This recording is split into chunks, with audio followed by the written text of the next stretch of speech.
blocks of around 10 to 4, 10 to 5, 10 to 6. We do that all throughout the show, which is just fabulous. You can also tweet us, and if you're tweeting and you're listening for the first time as well, let me know so I know at least that where you are, right? Tweet, tag Ashraf Garda and tag SFM Radio. Use that hashtag, The National Pulse. I'll tell you something, I'm feeling very good, and I hope I can, in some way or the other, inspire you to feel good, because I made the point this morning to say, you have to understand in terms of where we are as a people, and I'm trying to personalize it because it is important, right? You can, in fact, you can choose to make your everyday count, okay? You can also choose to make your everyday not count. It's your choice.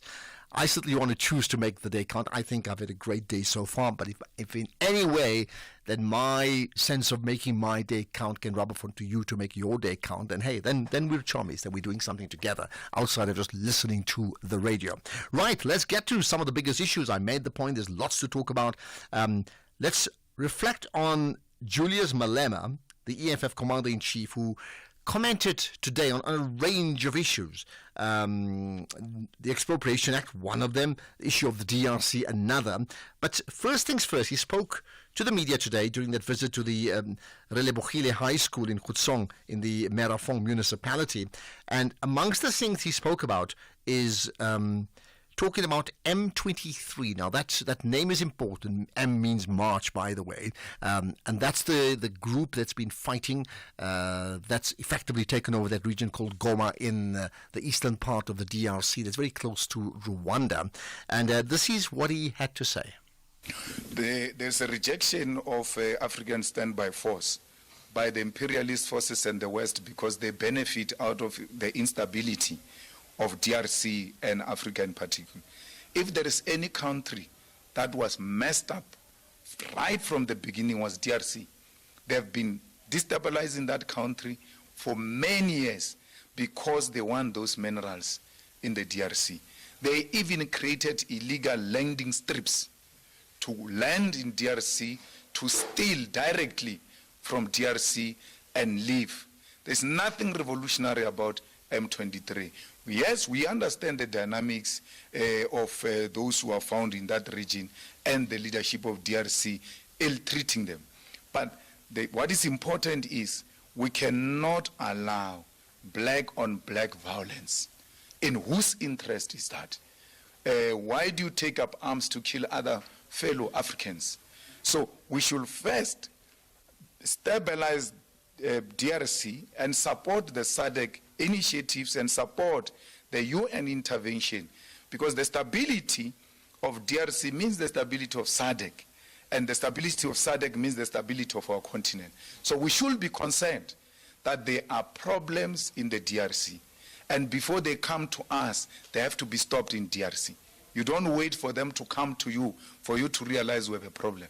If they can do it in DRC, that will become a practice.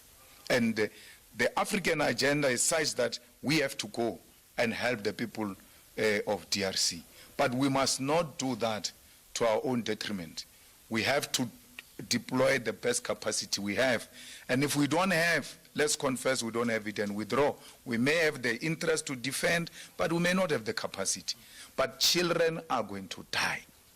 Somebody's children are going to die, not only these ones.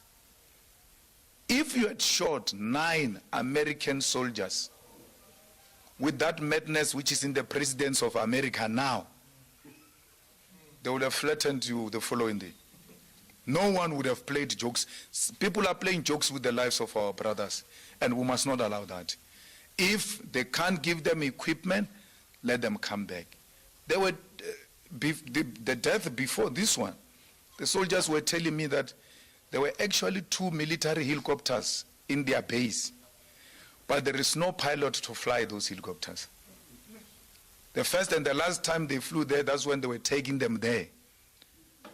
You've got some bit of air power, but you don't use it because there is just no capacity. Okay, then the issue of the Expropriation Bill or Expropriation Act.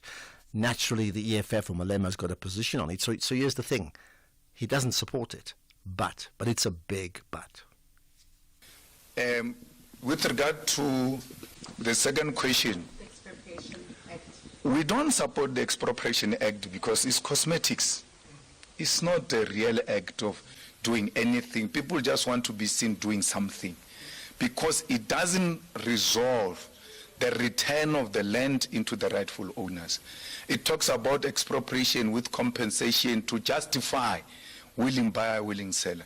Willing buyer, willing seller means that even if government has got money, as long as the boer is not willing to sell, we're stopped. We can't do anything. So we don't support expropriation bill in its form, but we'll go to court to defend it against the right-wingers. Because as much as we're not happy with it, we're not happy with Freedom Front Plus and their friends. So any attack that comes from Freedom Front Plus is going to make us be on the same side of Ramaphosa when we go to court.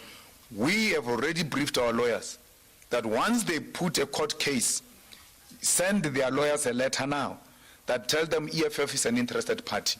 Because in South Africa, you can't talk about land and you leave out the EFF. It will not be a good reflection of South African politics. So we are ready for Freedom Front Plus.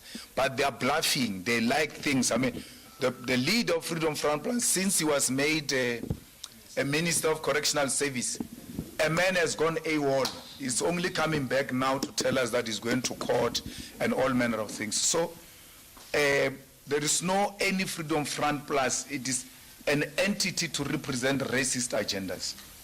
And those people are relatives of the people who killed Chrisani. They were in contact with the people who killed Chrisani. So they will never want anything that is to benefit of black people. So we don't agree with the expropriation bill the way it is now, but we won't allow the Freedom Front Plus to violate it. Okay, lots there said by Julius Malema, right?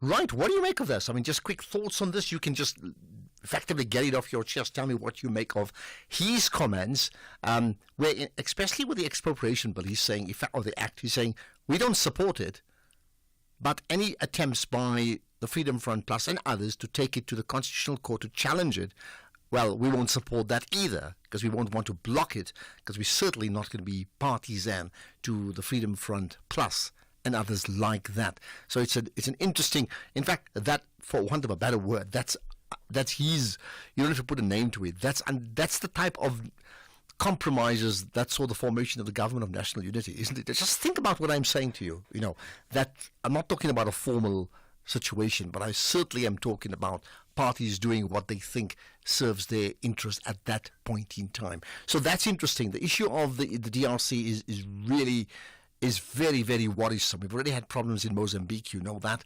and the DRC, I won't even say threatened to spill out of control. It is out of control. But let's get your thoughts. If we reflect the national pulse, then you certainly have your fingers on the pulse, and let's get a feel of it. Good afternoon, Tata Sharafkada, your team, and the fellow SAFM listeners.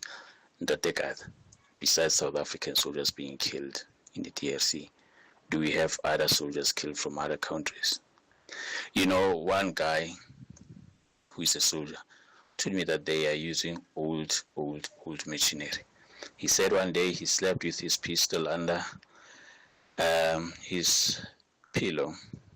The gun charged itself.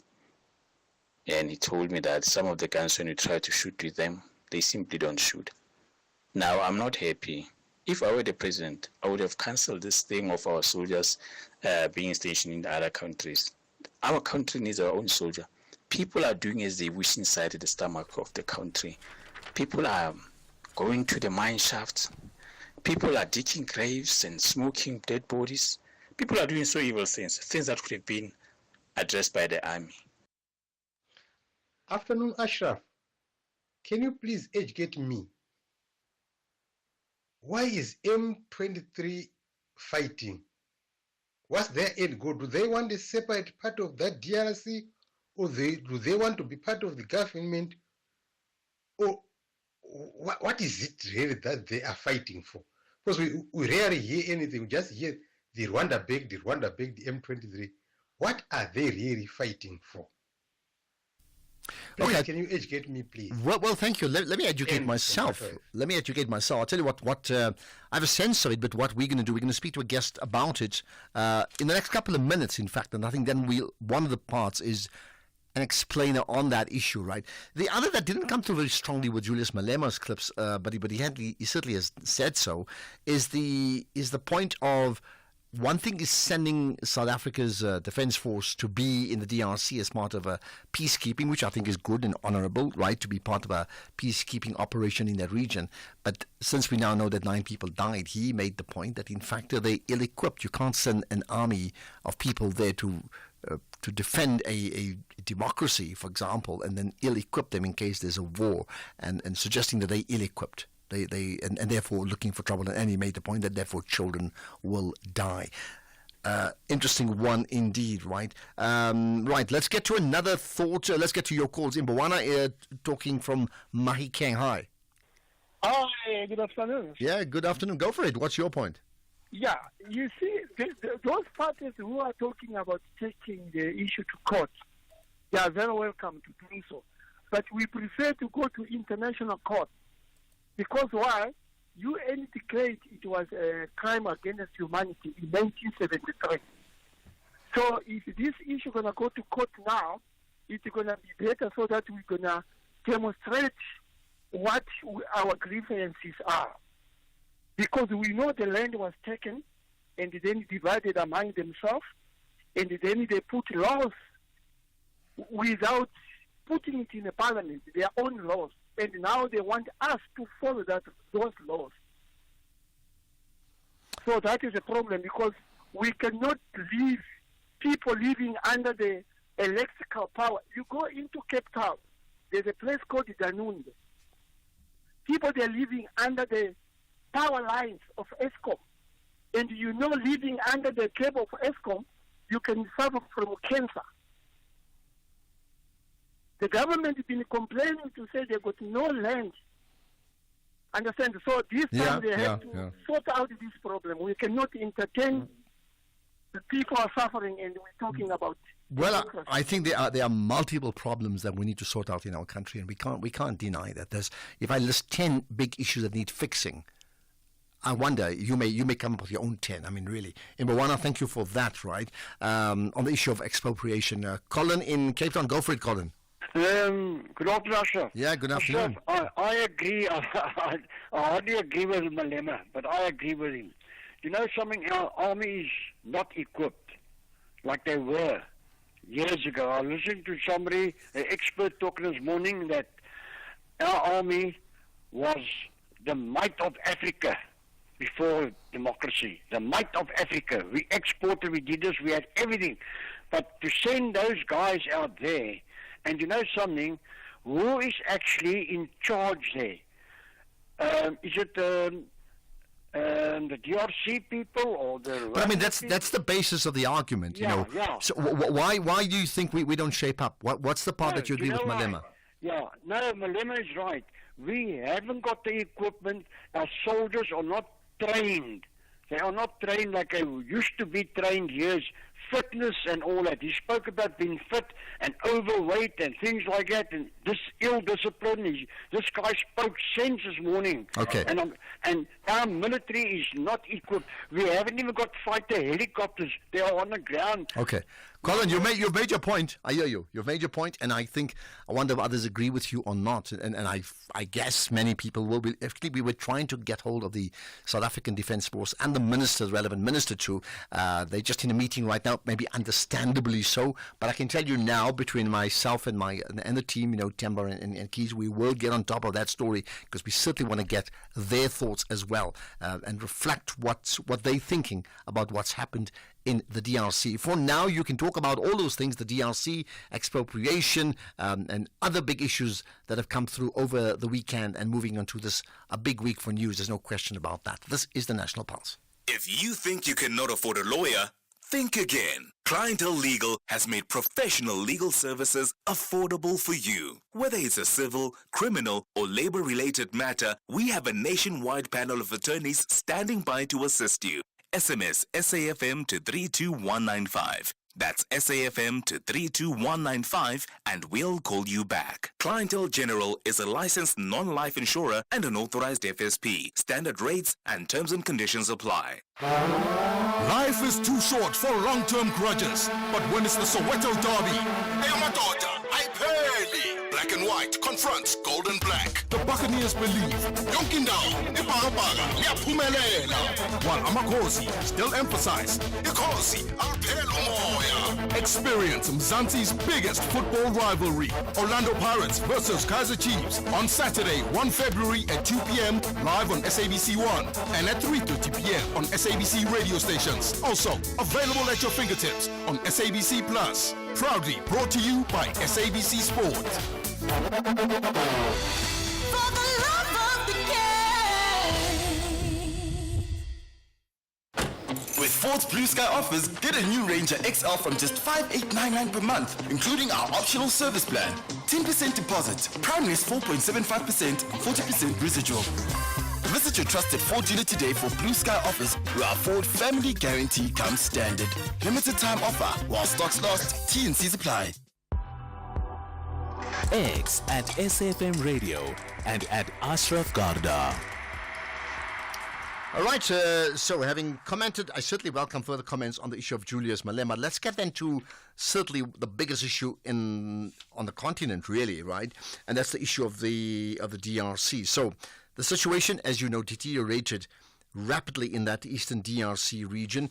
This is because of an insurgency led, and Colin and others make note, I mean, this is where we're all going to learn, led by the M23 rebels. So what's their plan? What are they doing there? How do they fit in compared to the established government at this point in time? Who supports them? Who funds them? And what is their end goal? What do they really want to achieve? So let's find out more with Amit Livingston, who's a freelance journalist who's based in the Democratic Republic of the Congo. Amit, appreciate your time and thanks for connecting to us on this, I think, sadly, a very critical time in that country. Hi there, Asha. Yes, it is an extremely critical time. A historic moment for Congo. Goma fell once in 2012 to the M23, but then they were quickly pushed out. And it looks like, despite peace efforts at the time to resolve that conflict, it's gone the same direction, and now M23 are in the center of Goma. What I can tell you is that there is heavy urban combat happening all over the city center. Where I sit at the moment, there are mortars landing very close by. There are birds whistling in the air. So the city hasn't completely fallen yet. There's still pockets of resistance. But the fact that they're in the city center, it means that the military defenses have crumbled. Okay, maybe, so let's just talk about the humanitarian aspect first. So military has crumbled, and that would be the official military of the entire DRC, right? I mean, in that region, right? So the main defenses that the Congolese army had surrounding the city of Goma have been completely overrun. As I said, there are still pockets of resistance. So the latest reports I have from a few hours ago was that special forces were still resisting in the center of the city. But the very, very latest, I'm not sure. There's a generalized power cuts. There's generalized power cuts in Goma, so not many people have access to their phones. And on top of that, the internet has now been cut off. What I can say is that on Sunday night, many soldiers were fleeing. Many tried to flee via Lake Kivu, and the vice provincial governor, who's a security forces figure, who is the highest ranking administrative official in North Kivu, also fled. Take us, before you take us back, because I want to really get a good explainer of exactly what the issues are. But so let's just talk firstly about the humanitarian aspect. So what's been the fallout in terms of civilians and then army officers in terms of people dying and then civilians dying and then, if any, and then what has been the displacement factor in that region? Well, in terms of the number of fatalities, the situation is so confused that it's impossible to say for certain. There are some indicators that fatalities are probably very high, and 6 UN peacekeepers have been killed. In terms of the number of civilians that have been killed, it's at the moment it's absolutely unknown. There were hundreds of thousands of people, there still are hundreds of thousands of people camping in very dire conditions around the city of Goma. And these were people that had been displaced in earlier waves of the conflict. And the front lines progressed essentially through these camps yesterday. But there's very little information on how exactly those people are doing. I do know that bombs and mortar fire did land in those camps, causing perhaps dozens of deaths, but again, it's not completely confirmed. They were also, the hundreds of thousands of people on the outskirts of Goma were also heavily reliant on international aid. However, given the intensity of the fighting, which really started, it really peaked on Thursday, almost all aid organizations have completely pulled out. So they're not being offered aid at the moment. They're reliant on food aid, they were reliant on water distribution. So they've been left to their own devices. I mean, that is a big issue. Take us back then to what actually is the root cause of the problem here. What's the need? What's the desire between the two parties or factions? And what's the plan and goal? Certainly from the M23. This is a very complicated question to answer because the short explanation is that no one really knows. The M23 has its stated aims. So at the moment, it is stating that it is a group that is designed to protect minority groups in Eastern Congo from what it qualifies as a dangerous and oppressive regime in Kinshasa. However, the conflict, when it started in late 2021, didn't revolve around this issue. Initially, the conflict was triggered by, so the M23 said, by the failure of the Congolese government to uphold previous accords. So the public justifications that the M23 has given over the years have changed, which means that there's a lot of skepticism about what their actual aims are. The Congolese government, and indeed many international actors, consider the M23 to be a puppet of Rwandan interests. And Rwanda is certainly operating in North Kivu. The UN, independent UN experts who have investigated the issue think that up to 4,000 Rwandan soldiers are operating on the ground. So the reasons behind this conflict have something to do with strategic interests that Rwanda may have. Now, Rwanda doesn't state those clearly. Rwanda, in public fora, tends to evade the question of whether their troops are in Congo. And they constantly point the finger to the Congolese government, saying that the Congolese government is at the root of issues in North Kivu, saying that it doesn't protect the interests of minority groups. Okay, but there are analysts think that... sorry. No, carry on. Go ahead. Analysts often argue that Rwanda has strategic regional interests. It wants to have a say in Eastern Congo. Eastern Congo is a very mineral-rich area. It's considered Rwanda's backyard, and there's also regional competition. So Uganda has interests in Eastern Congo, Tanzania, Burundi, and there's an argument that Rwanda first intervened in a bid to secure its own interests in North Kivu. Well, that story sadly has a long way to run. Unfortunately, we wish it was all just peace and justice there. That's not the case. Amit Livingston, appreciate your time. Amit is a freelance journalist based in the DRC. And talking about the humanitarian aspect, we will speak to someone, a South African person who's related to one of the 9 South African Defence Force members who died, because that human story is very important. Let's get the news headlines now. It's just gone 3:30. Thank you, Ashraf. In the news headlines, the energy experts are warning homeowners of the financial consequences of having rooftop solar systems that comply with regulations but are not registered with Eskom. The case against a City of Cape Town official who was arrested at the city's offices last week has been withdrawn in the Cape Town Magistrates Court. The official was charged with defeating the ends of justice. And senior counsel for the SABC, Advocate Terry Motau, has argued that the public broadcaster has not breached its editorial code in using the term Government of National Unity. A full update follows at the top of the hour. SAFM, guiding you through the rush hour traffic. Good afternoon. Starting off in Gauteng, Waterfall Drive southbound is slow moving towards the R55. In Pretoria, SK Mbatleli Drive northbound has delays towards Moot Street, and the N14 northbound has delays towards the R101 interchange. In KZN, on the M13 westbound in Pinetown, that's queuing on Fields Hill. The N3 westbound has a truck crash recovery underway before the Shongweni exit, and Umgeni Road westbound slow moving through Springfield Park. In Cape Town, the M3 northbound is queuing at Paradise Road, the M7 Jakes Hadville Drive northbound queuing towards Turfall Road, and Strand Street outbound slow moving towards High Level Road. With your traffic update, I'm Irma G. This is SAFM Sports with Tuming Kapele. Okay, Chubby, I did tell you earlier on Friday we said, what's your sporting plans? Yeah.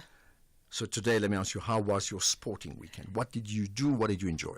I enjoyed the tennis. I'm happy for Yannick Sinner winning the Australian Open. It's a bummer for Zverev. Yeah.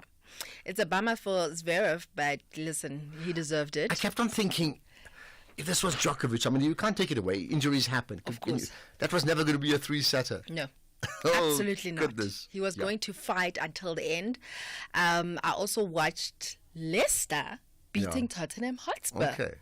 Like, interesting. There's some people sitting in the studio here who are concerned whether their manager's got a job or whether they're going to get a call up themselves. Interesting. I actually also watched Manchester City claiming their win up against Chelsea and also Manchester United. Okay. I'm sure and then you watched the PSL game or the Nedbank Cup game. Of course, yes. Right? Chippa United and Orlando Pirates, yes. And Chiefs won. Right? Yeah. And there's a big fuss about them winning ahead, preparing well for next week's the week's local derby. But I mean, they won in the Nedbank Cup, which is it's not the same thing. what I'm saying, it's a lower division team. You can't compare that, right? But listen, just the last one on that one, the ladies' final. Did you watch that on the Saturday? I couldn't, but I saw Madison Keys winning. A big congratulations to her. I was listening to her interview, and she was just talking about the discipline of winning a Grand Slam. Like, you have to be super disciplined. It's another world, Yep, absolutely. absolutely. And in the cricket, by the way, the SA20 Sittl in Joburg, finally good weather for that Joburg team. The weather yesterday was just sheer magic. Okay. All right, let's get on to what's happening now. Well, we're talking about cricket. The SA Women's Under-19 team continued with their impressive run in the ICC Under-19 Women's T20 World Cup, securing a 7-wicket win against Ireland in their first Super 6 fixture. The weather delayed the start of play and the match was reduced to 10 overs. Ireland was bowled out for 35 with Mona Lisa Lehodi producing figures of 4 in 2 overs and Kayla Reiniger returning figures of 3 for 2 in just 2 overs. Reiniger also led the batting, scoring an unbeaten 16 of 17 balls, and she was supported by Simeon Lawrence, who contributed 14 runs. SA only lost 3 wickets.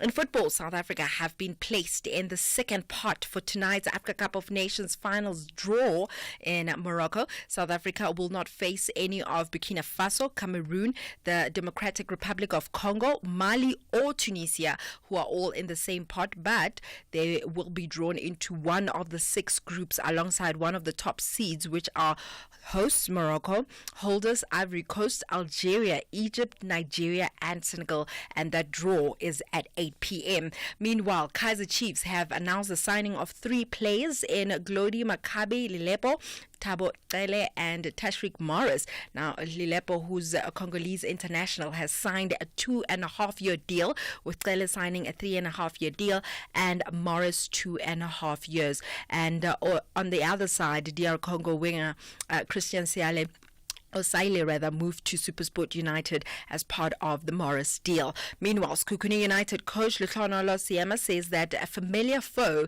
is better than a close book ahead of them facing Cape Town City in the Nedbank Cup. This round of 32 clash is one of a handful of fixtures pitting top flight sides against one another. Now, Babina Noko would have been favourites against a lower opposition. A tag Siema believes creates unnecessary pressure, and the coach also insists that his charges will be better prepared and perhaps even highly motivated when they host City. I think it's always difficult to play a team that you don't know anything about, and you always, sometimes you struggle even to find their footage, and playing against the Premier League doesn't make it easy, but it makes it better to prepare, because it's the team that it's always on TV, where you can find the footage, where you can get some of the patterns or the things that are happening continuously in their team. But coming to Cape Town City, it's a very difficult one, and since the coach, one of the experienced coaches that they have got, arrived, they have been getting good results. So we are really up for it, and let's see on Monday what will happen. In athletics, middle distance star Prudence Sukhodiso says that she aims to challenge herself in new events as she prepares for her debut in the indoor race at the Belgravia meeting on Wednesday night. The 23-year-old has already secured qualification for the World Indoor Championships in China, and that is happening from the 23rd to the 25th of March, and the World Senior Championships in Tokyo in September. Now, excited about her first indoor competition in Europe, Sukhodiso says that her main goal is to enjoy the experience. I don't know her, but it was my I've been thinking about them for the past 2 years, but I was just nervous. But I was like, let me just give them a shot and see what I can do. And it was my coach and I plan, I can say, just to try them. I'm not expecting much or anything or whatever, but I'm just gonna give it all and just make everyone proud. And I'm leaving tomorrow for my first indoor. I'm heading to Belgravia, and I'm going to be racing on Wednesday, 29th. On that note, it's a wrap from my side for now. Okay, perfect. We'll have lots more to talk about and debates in the next hour. Yeah. Absolutely. In fact, Chief Spiros, you bought your tickets already? It's like nothing else matters, does it? Maybe I'm wrong. Okay, too late, you see. There we are. Andile, the CEO of a multinational corporation, is driving home with his daughter. Dad, why is the Tooth Fairy so stingy? Stingy? Well, she makes sure everyone gets something. Does everyone at your company get something? Yes, they're covered by Old Mutual Corporate's employee benefits. Even Abdul? Of course, he gets retirement benefits. And Susampa on that big machine. She gets group risk cover if that big machine hurts her. Wow, that's amazing, Dad. Visit oldmutual.co.za/employee benefits and go from questions to solutions for your employees with Old Mutual Corporate. Old Mutual Life Assurance Company SA Limited is a licensed FSP and life insurer. T's and C's apply. So why should I use We Buy Cars if I want to sell my vehicle? Because We Buy Cars buys cars. But will I get the right price? Of course. We Buy Cars buys thousands of vehicles and knows exactly what every vehicle is worth. Their buyers deliver exceptional service and pay you immediately. And how do I know what they'll pay for my vehicle? It's easy. Visit webuycars.co.za or use the We Buy Cars app. Follow the simple steps and voila, you'll get a fantastic price for your car. We Buy Cars. Quick, easy, the best. The SFM Playwriting Competition is closing on the 3rd of February 2025. Explore the theatre of the mind and write your 60-minute radio drama play and email it before 5 p.m. on the 3rd of February 2025. Late submissions will not be accepted. For further information about the competition, visit safm.co.za or send an email to drama@safm.co.za. SAFM, leading the conversations that move us. The National Pulse with Ashraf Garda. Weekdays, 3 to 6 p.m. Well, talking about the conversations that move us, what about what moves the national pulse? So, to a degree, we're talking about the DRC. To a degree, we're talking about the issues, the ongoing issues and the fallout regarding expropriation. And then, outside of that bill or act, what do you make of the different political parties and what they've been saying all over the weekend, all throughout the weekend, in fact, okay? Now, linked to all of that and the centrality around that is the GNU. Let's talk about that now. The MK party, they've challenged the SABC's use of the term GNU from early days, right? So today the Gauteng High Court effectively was host to that hearing where the Mkhonto Sizwe parties bid to challenge the SABC's use of the term, specifically the Government of National Unity. In fact, the party is asking the court to declare the conduct of the SABC, the public broadcaster, as unconstitutional and invalid.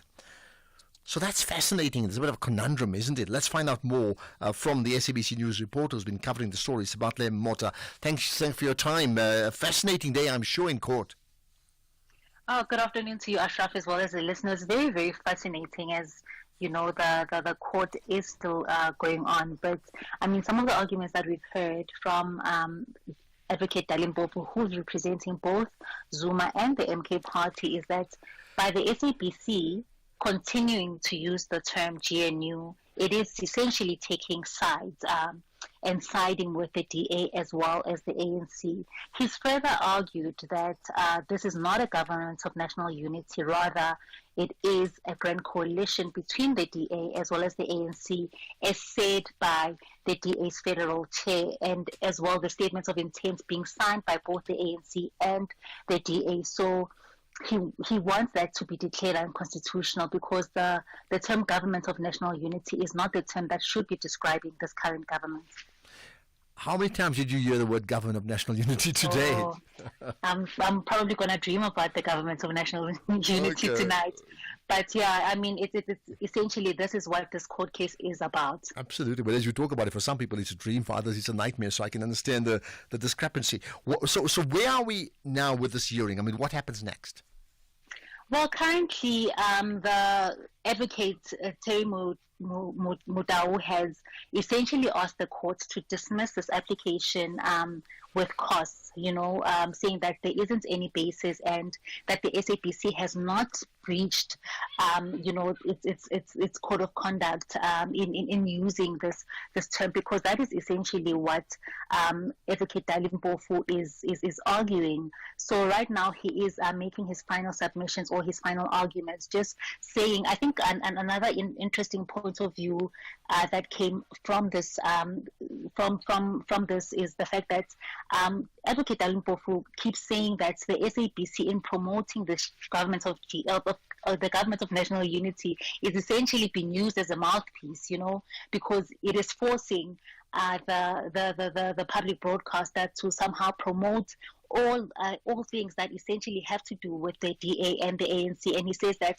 this can't be so because initially the government of national unity post-1994 included all the political parties, but now in 2024 it didn't, based on the fact that Helen Zille had said that the discussions on this government of national unity or this grand coalition were only between it and the ANC, and thus requested the ANC not to include the EFF as well as the MK party. Okay. Outside, the formality of the court hearings, is there anything else, anything quirky that may have just come out of today that you'd like to share with us?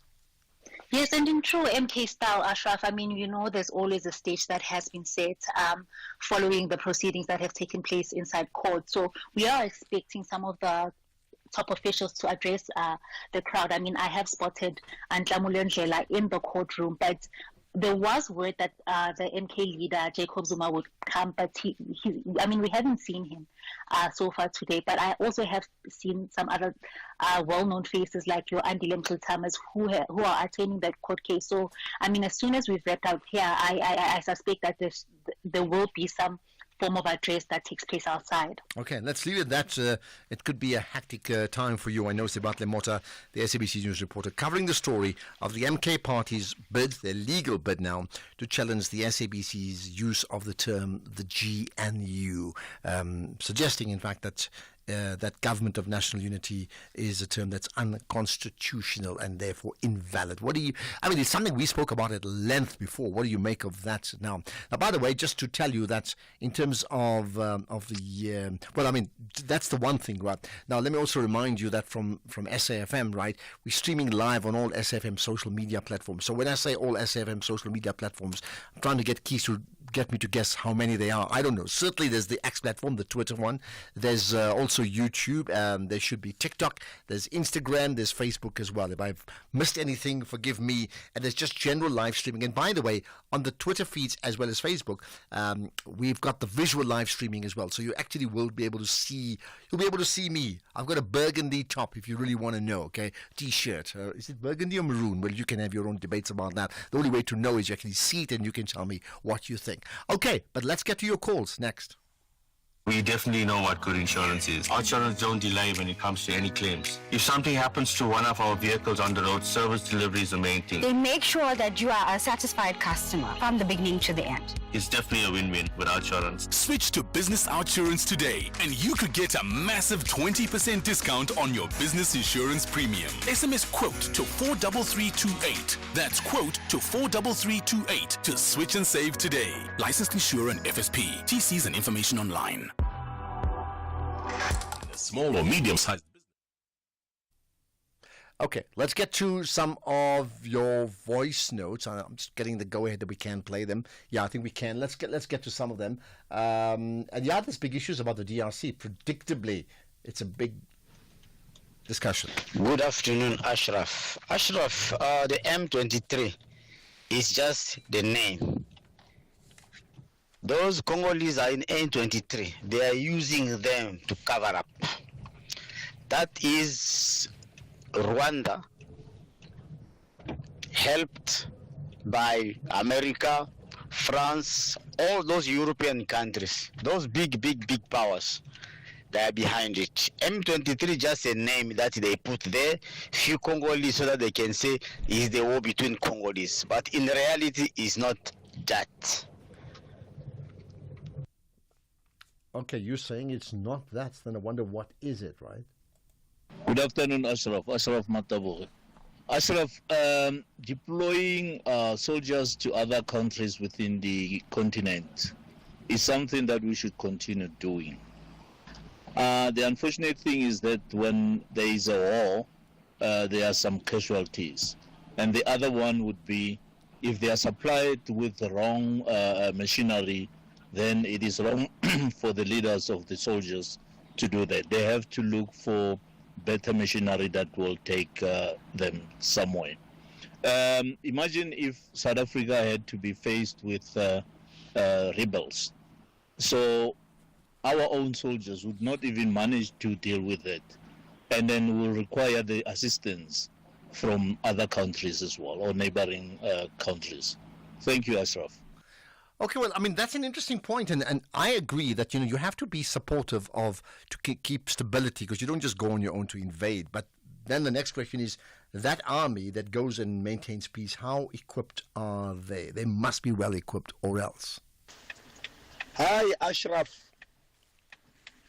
I don't understand why South Africa is surrounded by powerful countries like China, Russia, India could upgrade the level of the army to be in a higher position in Africa.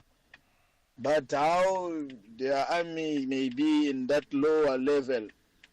Because Burkina Faso today, it's among the best, army in Africa, because they are dealing with Russia. Thank you. I'm trying to understand what exactly do you mean by the power. You're also saying surrounded by countries like South Africa. So I'm just missing something, but thanks for raising that anyway. Right, further comments from you. Voyizwa has got a thought. Voyizwa, go for it. You know what? I think it's time for people to tell each other the truth. Because Paul Kagame knows exactly what is happening. It's a mineral war that has been raging for quite a long time. And there is rumors, from other sources that we get, that they both report are masterminded by the same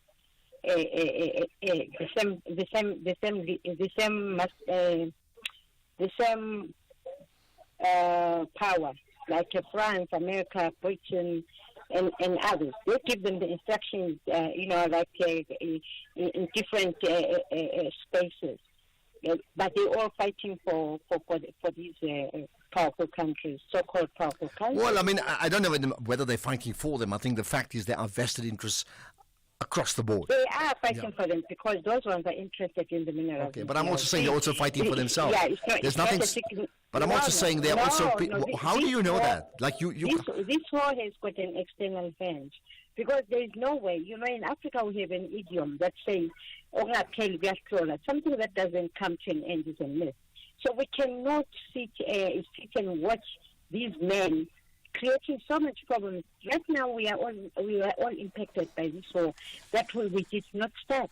So Paul Kagame has to tell the truth, and if Tshisekedi is true that he's also taking orders from the European countries, he must also come out clean. Okay, That's what I'm saying. I got that. Because Thank you. Whose child must die? Whose child must die? They must put their own children in the forefront. Well, I mean, I hear you. I got that. But all I'm saying, thanks for that. All I'm saying, whoever may be meddling in the mineral grab, don't for 1 minute think, and this is just my personal opinion, that it can only be, foreign powers. What I'm trying to say, African leaders are as guilty as being compliant, and I'm not saying that's the case or complicit. I'm not saying in this case. I'm saying there are many examples of it because human nature, human beings they follow the greed trail. They look at what's in their interest or what they think is in their interest, and that does happen. So therefore, they need partners in Africa, as the Africans would need partners from outside, isn't it? There's further thoughts. Ashraf just switched on now. Hope the raids that were conducted by the SAPS in J.P. Smith's office in Cape Town will be on your agenda.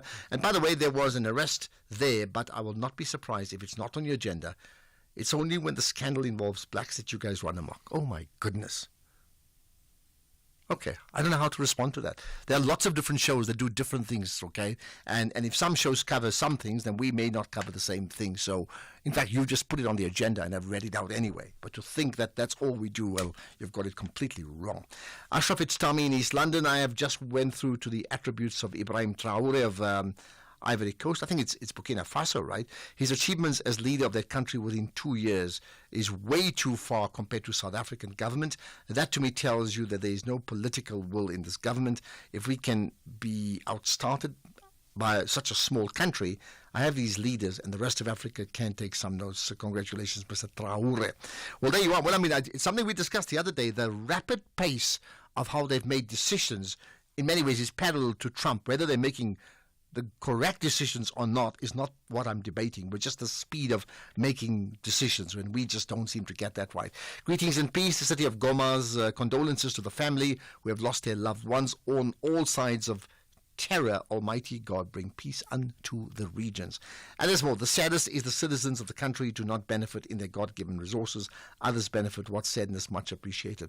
Ashraf, good afternoon. Now, government should be protecting our borders, fight illegal mining and fight against gangsterism taking place in the Cape rather than sending our military to other countries. Really?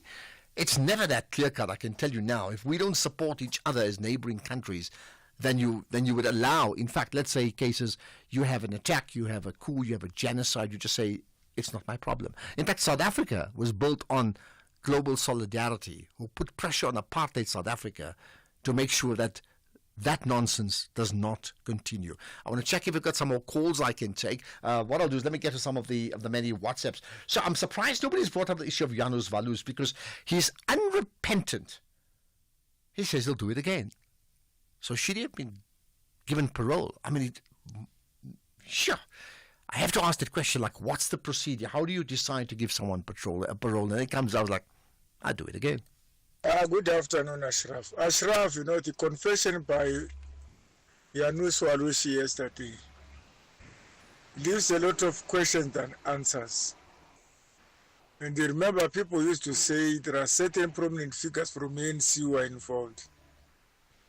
He mentioned names there. It leaves a lot of to be desired, that confession. What is the truth? So what now? Where to? Is it authentic?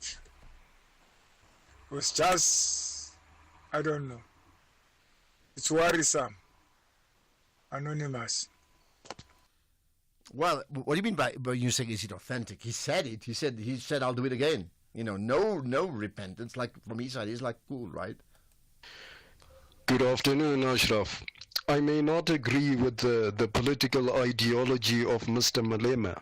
However, I agree with him fully on his political analysis of what is taking place in the Democratic Republic of Congo.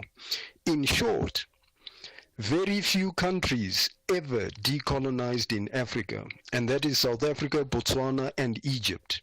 As for the rest of Africa, it is still colonized, and these Western powers have put illegitimate governments across Africa for the purposes of imperialism. Thanks, Lionel Whitbank. Thanks, Lionel. I mean, that is consistent with some of the previous callers about global meddling, which I think does take place. All I am saying is there's also complicit from local leaders too. It does happen, right? Let's talk about the land. Hi, Ashraf. I would like to know, how is this land expropriation going to work?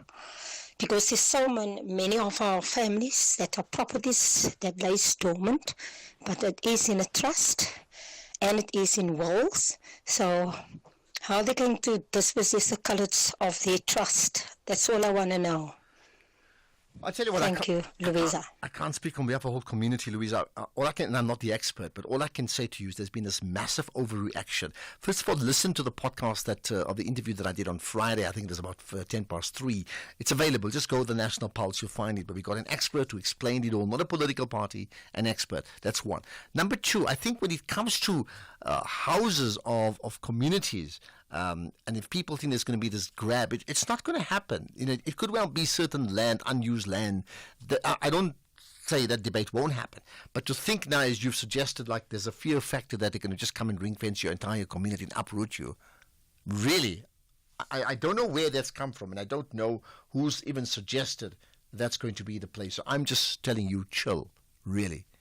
There are issues of transformation needed, but it's not nowhere near as bad as you may think it is. Good afternoon, Ashraf. Mark from Cape Town. Interesting that Dali Mpufu is worried about the SABC using the term GNU. But 3/4 of the population are using the term GNU. The SABC are merely repeating what the population are using. Now, if the MK party or the ANC got 51%, they would say the voice of the people have spoken. We've got 51%, so the people have spoken, so we now are basically the rulers of the country. But what about the other 49% that haven't spoken for them, but you just accept it as fact? So why is worrying about the SABC repeating what everyone in the country is saying is beyond me. Maybe he's trying to become relevant again. Well, it's not just him. I mean, it's an entire political party that he represents who wants to ensure that they counter what would be the status quo at the moment. But your point that you give is valid. Everybody knows what the GNU is. Whether you like it, whether you speak in support of it, or whether you're critical of it. You don't say, well, it's that thing that must not be named. It's like, what are you talking about? The GNU, of course. Don't you know what the GNU is? It's those guys who are making a mess and they've done this. Or the GNU, like, look at this great thing of these different parties coming together because no party got 50%. It has. It's worked as a phrase. You can debate whether it's the right phrase, but you're absolutely spot on. People are using it all the time. I'm certainly using it. Let's get the news now. It's 4 o'clock.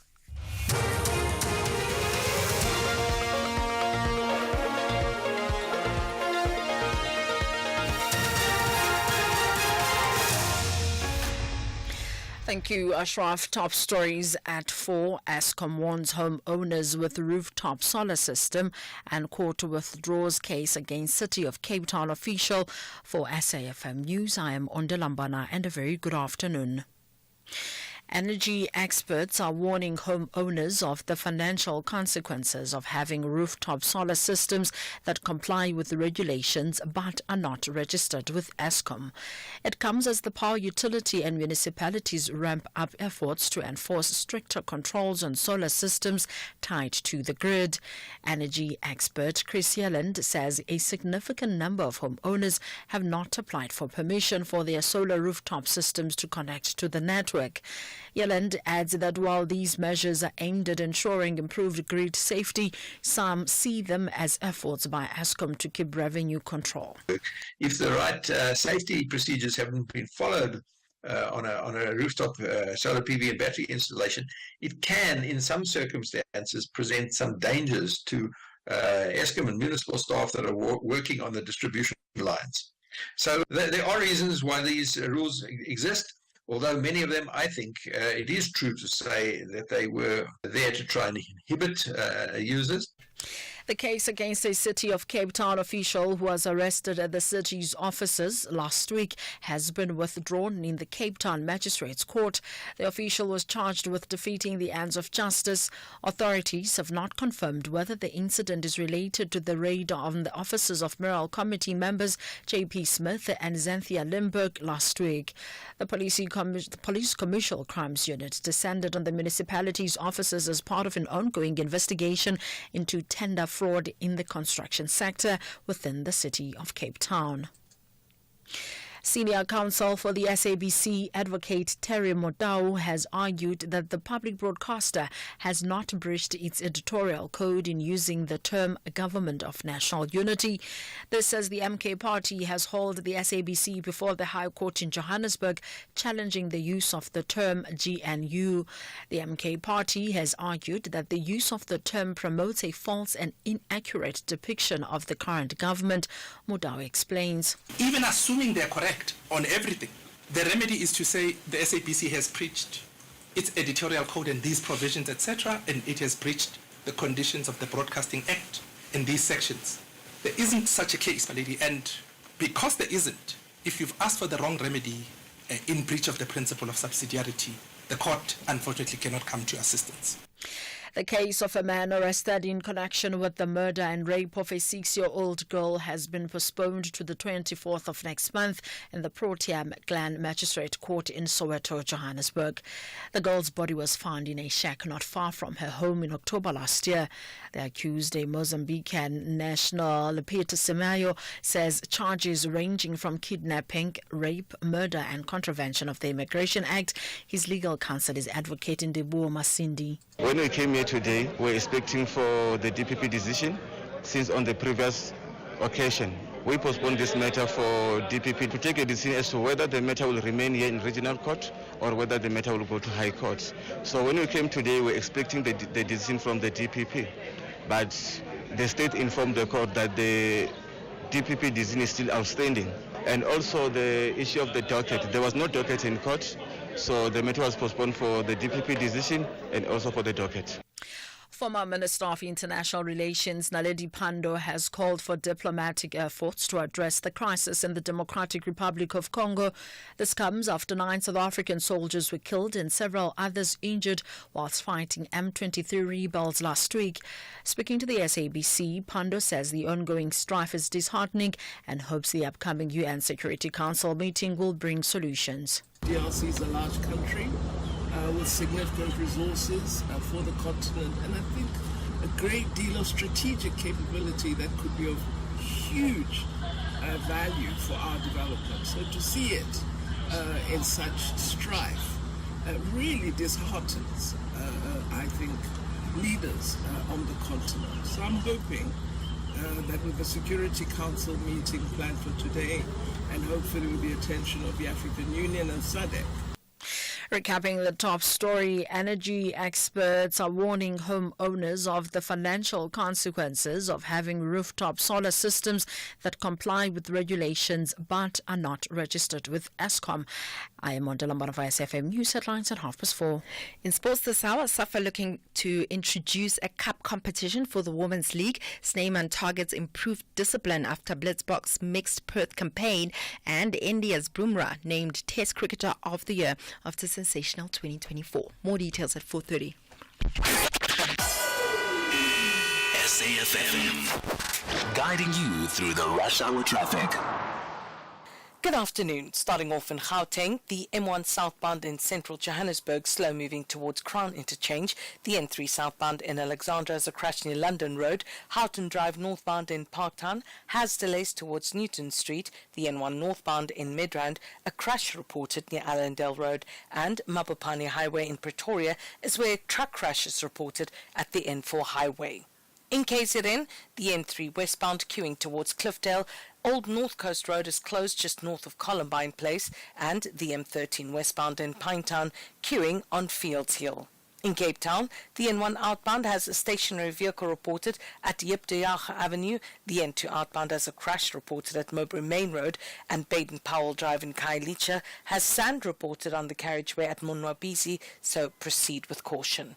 With your traffic update, I'm Irma G. Owning a small or medium-sized business takes courage, skill, and determination. The Clientele Legal Business Plan is there to protect, guide, and assist your business in managing the legal risks. Let us handle your labor matters, employment contracts, CCMA referrals, and so much more. Our team of professional lawyers are standing by to assist you. SMS SAFM to 42770. That's SAFM to 42770. Clientele General is an authorized FSP and licensed non-life insurer. T's and C's online. Standard rates apply. My name is Jabu Masangu, aka Shuffle the Pack, aka 1 Hour Swing. I start my day with a short prayer. I give hugs to my kids. And I'm very playful. I love all the genre, but Kwaito is number one. Kwaito is our culture. About the late Mandoza, about the late Mapaputsi, and I could relate. And it's in us focus. Ivory Coast for me, it was a beautiful country. I know Utabanye Batandes in Indabo, Mauritius, Nanales, Window is a love. SABC Sport, this is the main one. Wonkela Omanyama channel, Azalwe, because of SABC. Catch Jabu Shuffle Masangu, unpacking the beautiful game in a lingo you love on match days. Live on Latuma. Proudly brought to you by SABC Sport. For the love of the game. The National Pulse with Ashraf Garda on SAFM. You're listening to the National Pulse, weekdays 3 to 6 p.m. Okay, lots more we need to be talking about, and I think the issue of the DRC and expropriation continues to be big stories, as well as if you wish to comment on the Janus Valu story. I certainly want to get your thoughts about it. So let's get this right. He's out on parole. He then gets out early on parole. He's now out of the country. He's in Poland. And he does an interview. And in the interview, he says, gives his reasons why he did what he did. And then he confirmed that, I'm a racist and, I don't want to deal with these black people. I'm paraphrasing. But that's besides the point. The main part is no regrets. And given the opportunity, I'll do it again. And then you wonder, why should he have been let free? Do you think there's something completely wrong with the way we operate? How do you come up with that decision? The law may say that after the X amount of time you can be out on parole on good behavior, so early released, right? But if he's unrepentant, is it still a case of he's paid his dues? So that means he may not have changed ideologically, but if he's paid his dues for X amount of years, that's okay. I mean, maybe that point is valid. Think about that. I certainly want to get your opinion on that, because I want to learn from you too, right? Okay, let's get to another big issue that took place over the weekend. Now, we know the discussion around the Expropriation Bill or Act. We had that conversation late Thursday, then Friday, and then naturally, as expected, the different political parties responded. And the DA, they commented on Saturday. So let's do this first up. Let's bring in, because we want to get thoughts on that with Dr. Insikalelo Breakfast, who's a political analyst. Thanks for your time as always, and thanks for connecting to the National Pulse.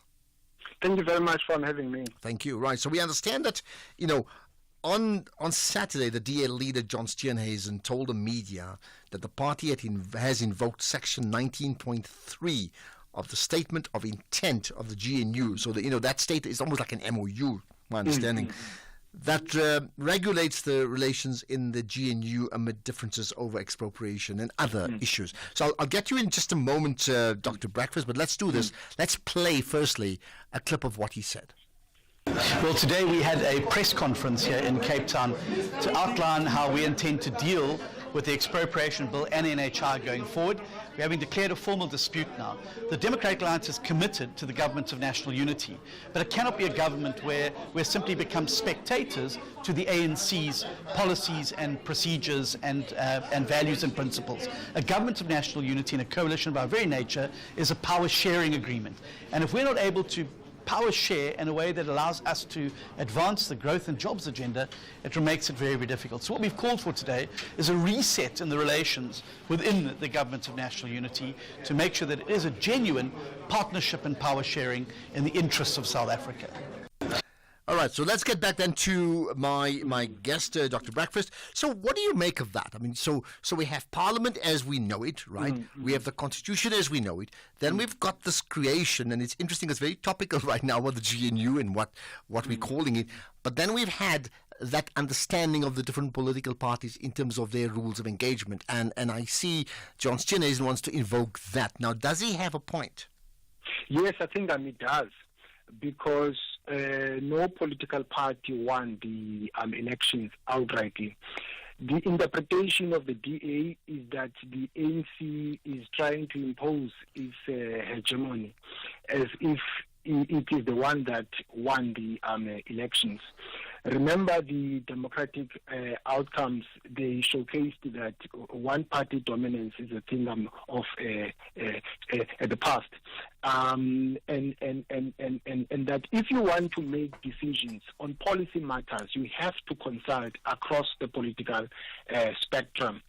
I think that's what he means by power sharing. And I think, in my opinion, that's one of the strong points of a coalition arrangement, that you're able to consult all the coalition partners. I don't think that he means that the DA is going to walk out of this arrangement.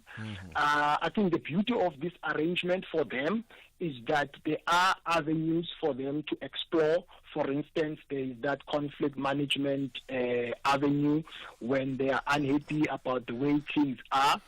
So that is the first thing that they can do, those who are discontent about the way things are. The second option is to take this on a review.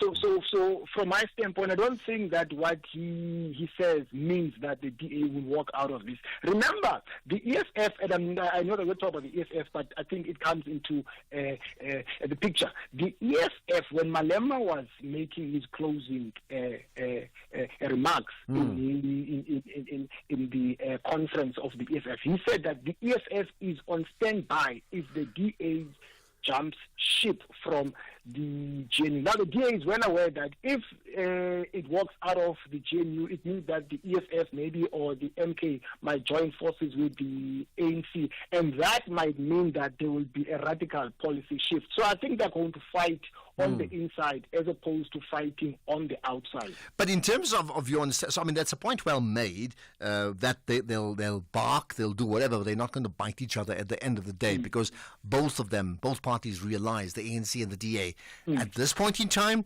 as per how they crafted the GNU, they are completely reliant on each other. I mean, that's my understanding as well, right? But let me go back to the point that you made, that you just quoted. You said, well, they may consult with the other parties in the GNU. Is that the case, that the president and let's say the dominant party within GNU may consult the other parties, or they have to consult? Consult as in tell them, or make joint decisions? It stands to reason that they have to consult all the coalition partners, because the ANC did not win the elections outrightly. So you can't take decisions by yourself as if you won the election. You can only do that if you got the mandate from the electorate. Then you have a social contract with the voters. So you're very clear that in terms of your understanding of that GNU agreement, that the ANC cannot take decisions on their own. That is why there was such a response even from the DA once again around the Bella Bill, in fact to say they are not acting in good faith. Is that what you're saying? I mean, in terms of your understanding. And also let me expand on that by saying that the same goes to the foreign policy, in my view. You cannot have a situation where you say that, no, these policies, they only revolve around one political party. No, you have power sharing. So you're saying whatever the decisions are, whether you and I agree with it, the ANC must know that once they entered into this power-sharing agreement, they have to consult with their partners, and the partners themselves, and we'll talk about Dean McPherson as well, must also understand that they're also party to this agreement, so they can't operate on their own like they were doing in the past. All sides. Precisely. Okay. The challenge is that the ANC is trying its level best to frame a discourse that this is an ANC-led GNU. That's where the problem lies. Okay. Yeah. I tell you what, let's do this. Let me play another clip that relates to it.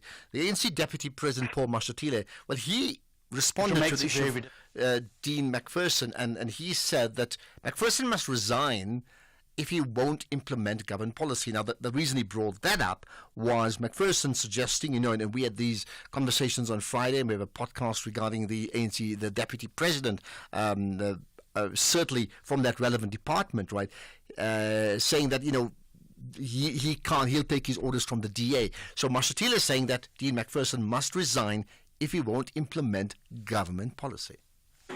Minister McPherson, if he doesn't want to implement the law, he must resign, because it means he doesn't belong there. We're not going to allow any minister in government to do as they like. We are appointed by the president, we are accountable to the president, we implement the laws of the land. That's it. There is no two ways about it. Okay, that's his thoughts. Then, of course, there was the response from Dean McPherson, the Minister of Public Works, and this is what he said. Deputy President of the ANC did an interview today saying that if I'm not going to implement the bill, then I should resign. There's only one person who will tell me to resign from government, and that is the leader of this party. No other leader or no other member of another political party will tell me when or how I should resign. And it is that sort of arrogance that I think is unhelpful in the GNU, and I think makes for unpleasant sort of encounters with one another. We are all here to do a job. We all have views on the job. I don't give my views on the Deputy President's performance or lack of performance. I keep that to myself. And I think that other colleagues should probably consider that as well when they put on their political T-shirts and cast their views on what one another should do. Okay, let's get a response once again from Dr. Breakfast. I'm just thinking about these are two people playing. They're playing tennis, serve and volley, or should I say playing paddle? Because I played paddle yesterday. I mean, do you see that they this is just how they're pronouncing things publicly, but privately, they know they can't get out of it. Both of them. Yeah, I think both of them were out of line. I think both of them were very clumsy in dealing with this. I think this could have been managed better. I think this approach of theirs escalates the conflict. Under normal circumstances, there are constitutional provisions that the president is the head of state, head of government, is the one that appoints, the one that fires. But then everything has a context, and context is everything. No political party has won the elections by itself. Therefore, you have to consult, even in terms of appointments, in terms of dismissing this person or that person. So that's the background to the story.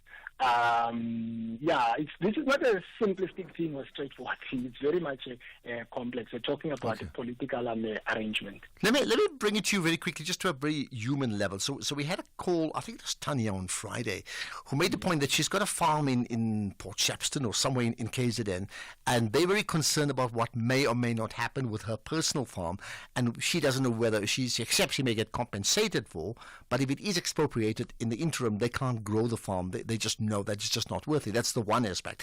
Then we had a lady, I think it was Hillary perhaps, who called in just now, and she said, like, what about the colored community? Are we all going to lose our homes? So those are two different extremes.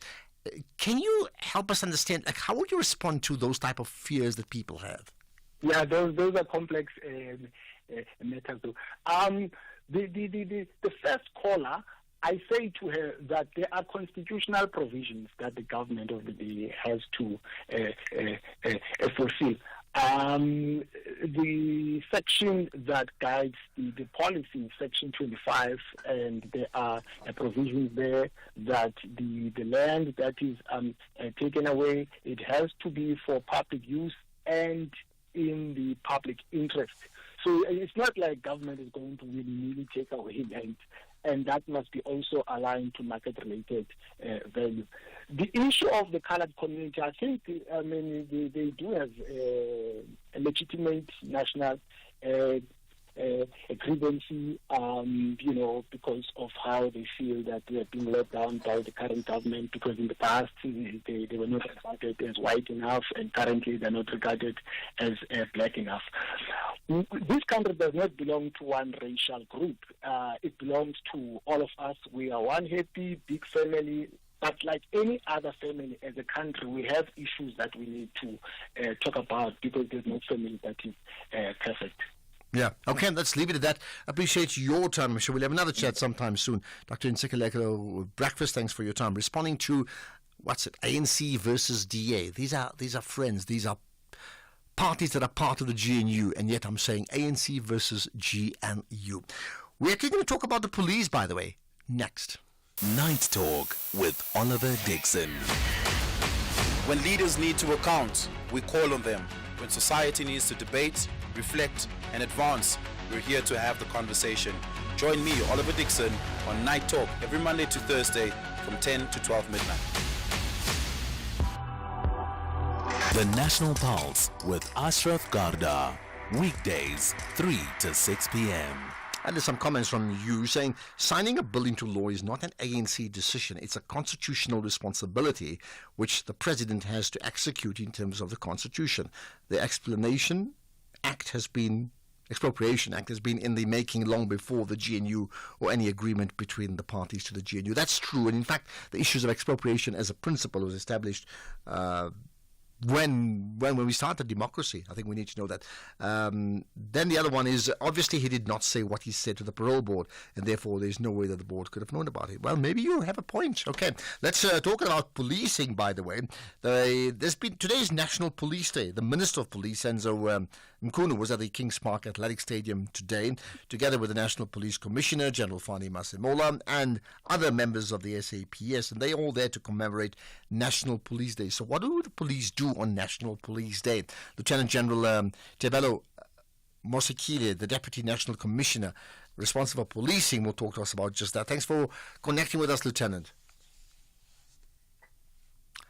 Lieutenant Mosekile, we got you on the line. Thank you for joining us. Thank you for having me, Ashraf, and thank you for your listeners at home. Thank you. So here's the question. What do the police do on National Police Day? Thank you very much, Ashraf. I will outline firstly the significance of the Police Day. Why is it important for us to commemorate or to take recognition of this day? You will recall that we have in September the period that we will go to the Wall of Remembrance, where we will remember our fallen heroes and heroines. So in January, we have been afforded an opportunity by the Cabinet in 2005 to celebrate this day. It is the day that we celebrate in recognition of the work that the police are doing, the sacrifices that they are giving to the communities to give their life for the protection of the community. So it is the day that we are saying to our fellow members, especially those that are on the ground level, you have done so much.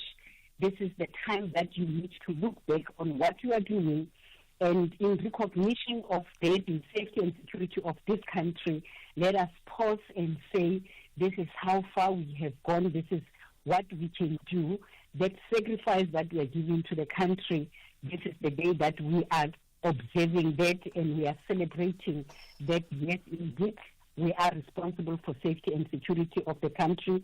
Can we remain sane and do more, because this country do need our service? Now, obviously, you know, the police play a very, very critical role in providing safety and security for us. And, you know, without the police, I don't know what would happen next. Having said that, we do have this very, very high crime rate, and there are just daily examples of police officers being complicit in crimes, okay? So when I look at the audience, and I know that they will ask this question, skeptics say, what is there to celebrate? How then do you respond to that? This is an unfortunate, especially the part that you are saying we are becoming complacent as police officers. I think in every situation where there is a human element, there will be those errors that are happening. Hence, we have built into the service itself that we need to also observe that there will be these challenges. How do we respond to them? How do we make sure that we take those that do not want to remain resolute into what they are supposed to be doing and correct?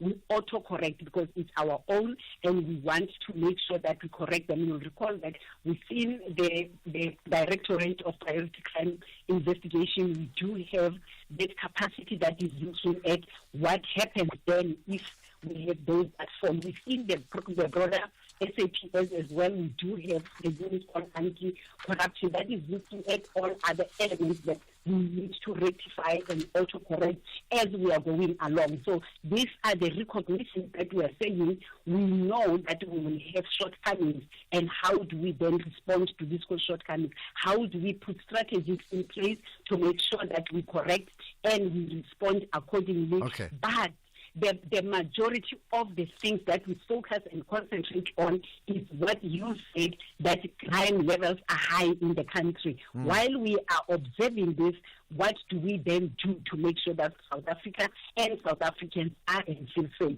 What capability and capacity do we have? So what we have been doing today is to showcase the capabilities that we are having. Where we have shortcomings, how do we then respond to those and correct where we can find other ways of closing those gaps?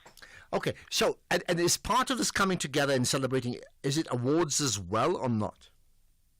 The process or the build-up process is started with the Golf Day. I said in September, we also do the commemoration of the members that we lost on duty. From Friday, we had that Golf Day, which is a fundraising activity that we undertake, because majority of the frontliners are young women and men that are very young in the service. Some of them did not even collect that much of the pension, and they leave behind their children and loved ones that do not have anything to live for because they have died in the line of duty. We do this fundraising to make sure that we put together business, we put together even ourselves as members of the South African Police Service to put in the basket some few rents and you know, something that we would then say in this trust that we are having, we are able to take few students to school until they receive their first degree. So that fund was undertaken on Friday. In Friday evening, we then recognize how much have we made for that Friday. And I can confidently say we have collected over 11 million into the trust that will be looking after the members of the members who, the children of the members who have departed because they die on duty either by accident or they have been killed. Then on Saturday, we were to hand over the house that we identify either a member of the public that has a challenge. That is our social responsibility. But we do get our partners that assist us in doing that. Those were the build-up. And we also recognize the good service that was given by our members throughout the year. Provinces will have their own awards ceremonies, and they will select or elect members who went far and beyond their call of duty. So Thank you. Them. Right. Okay, that's right. And today we recognize the police day. I see. Okay, thank you for clearing that up. Thanks for your time, Lieutenant General Tebelo Mosikile, the Deputy National Commissioner responsible for policing. This on National Police Day. What are your thoughts about what was just said there? It is the national pulse. You have a clear finger on the pulse. You tell me what you feel. Let's get the news headlines. It's 4:30 years on Dela Mbana. Thank you, Ashraf. In the news headlines, Northern Cape Police are investigating a case of murder after the discovery of a body of a 76-year-old pensioner in her house at Chris Hani Park in Khalishiwe in Kimberley. Police Minister Senzo Mkhulu says the public's trust in the South African Police Service will help officers fight crime. The minister says the police force was transformed to a service of 30 years ago after the transition to democracy. And energy experts are warning homeowners of the financial consequences of having rooftop solar systems that comply with regulations but are not registered with Eskom. A full update follows at the top of the hour with Greg Rose. SAFM, guiding you through the rush hour traffic. Good afternoon. Starting off in Gauteng, the N3 northbound in Bedfordview queuing on the link to the N12 east at Gillies interchange. Houghton Drive northbound has delays towards Newton Street, and the N1 northbound in Midrand, a crash near Allendale Road. In KZN, the N2 southbound, a stationary vehicle before Spaghetti Junction. The N3 westbound in Cliffdale has a crash after Keyridge. In Cape Town, the N1 outbound is slow moving towards Okavango Road. The M3 southbound queuing towards Rhodes Drive. The M5 southbound queuing towards the N2 highway. The M7 Jakes Havel Drive northbound queuing towards Turfel Road. And the N2 Nelson Mandela Boulevard outbound slow moving towards Hospital Bend. With your traffic update, I'm Irma G. This is SAFM Sports with Tuming Kapele. Right, Tumi, you've got some interesting news regarding women's football in our country, right? Yes, the SAFA head of competitions and events, Moremi Klipp, says that plans are underway to introduce a cup competition for the Hollywood Bet Super League. If all goes according to plan, the tournament will be played towards the end of the season in the October, November or December, intending to put more money into the pockets of the teams. We need to introduce a cup competition, of which we were planning to have it around October, November, December, before we close the season. At least that one will also encourage clubs, even those who did not make it to position 1, position 2, but they can use this cup competition at least to give them more incentives in terms of prize money and so on.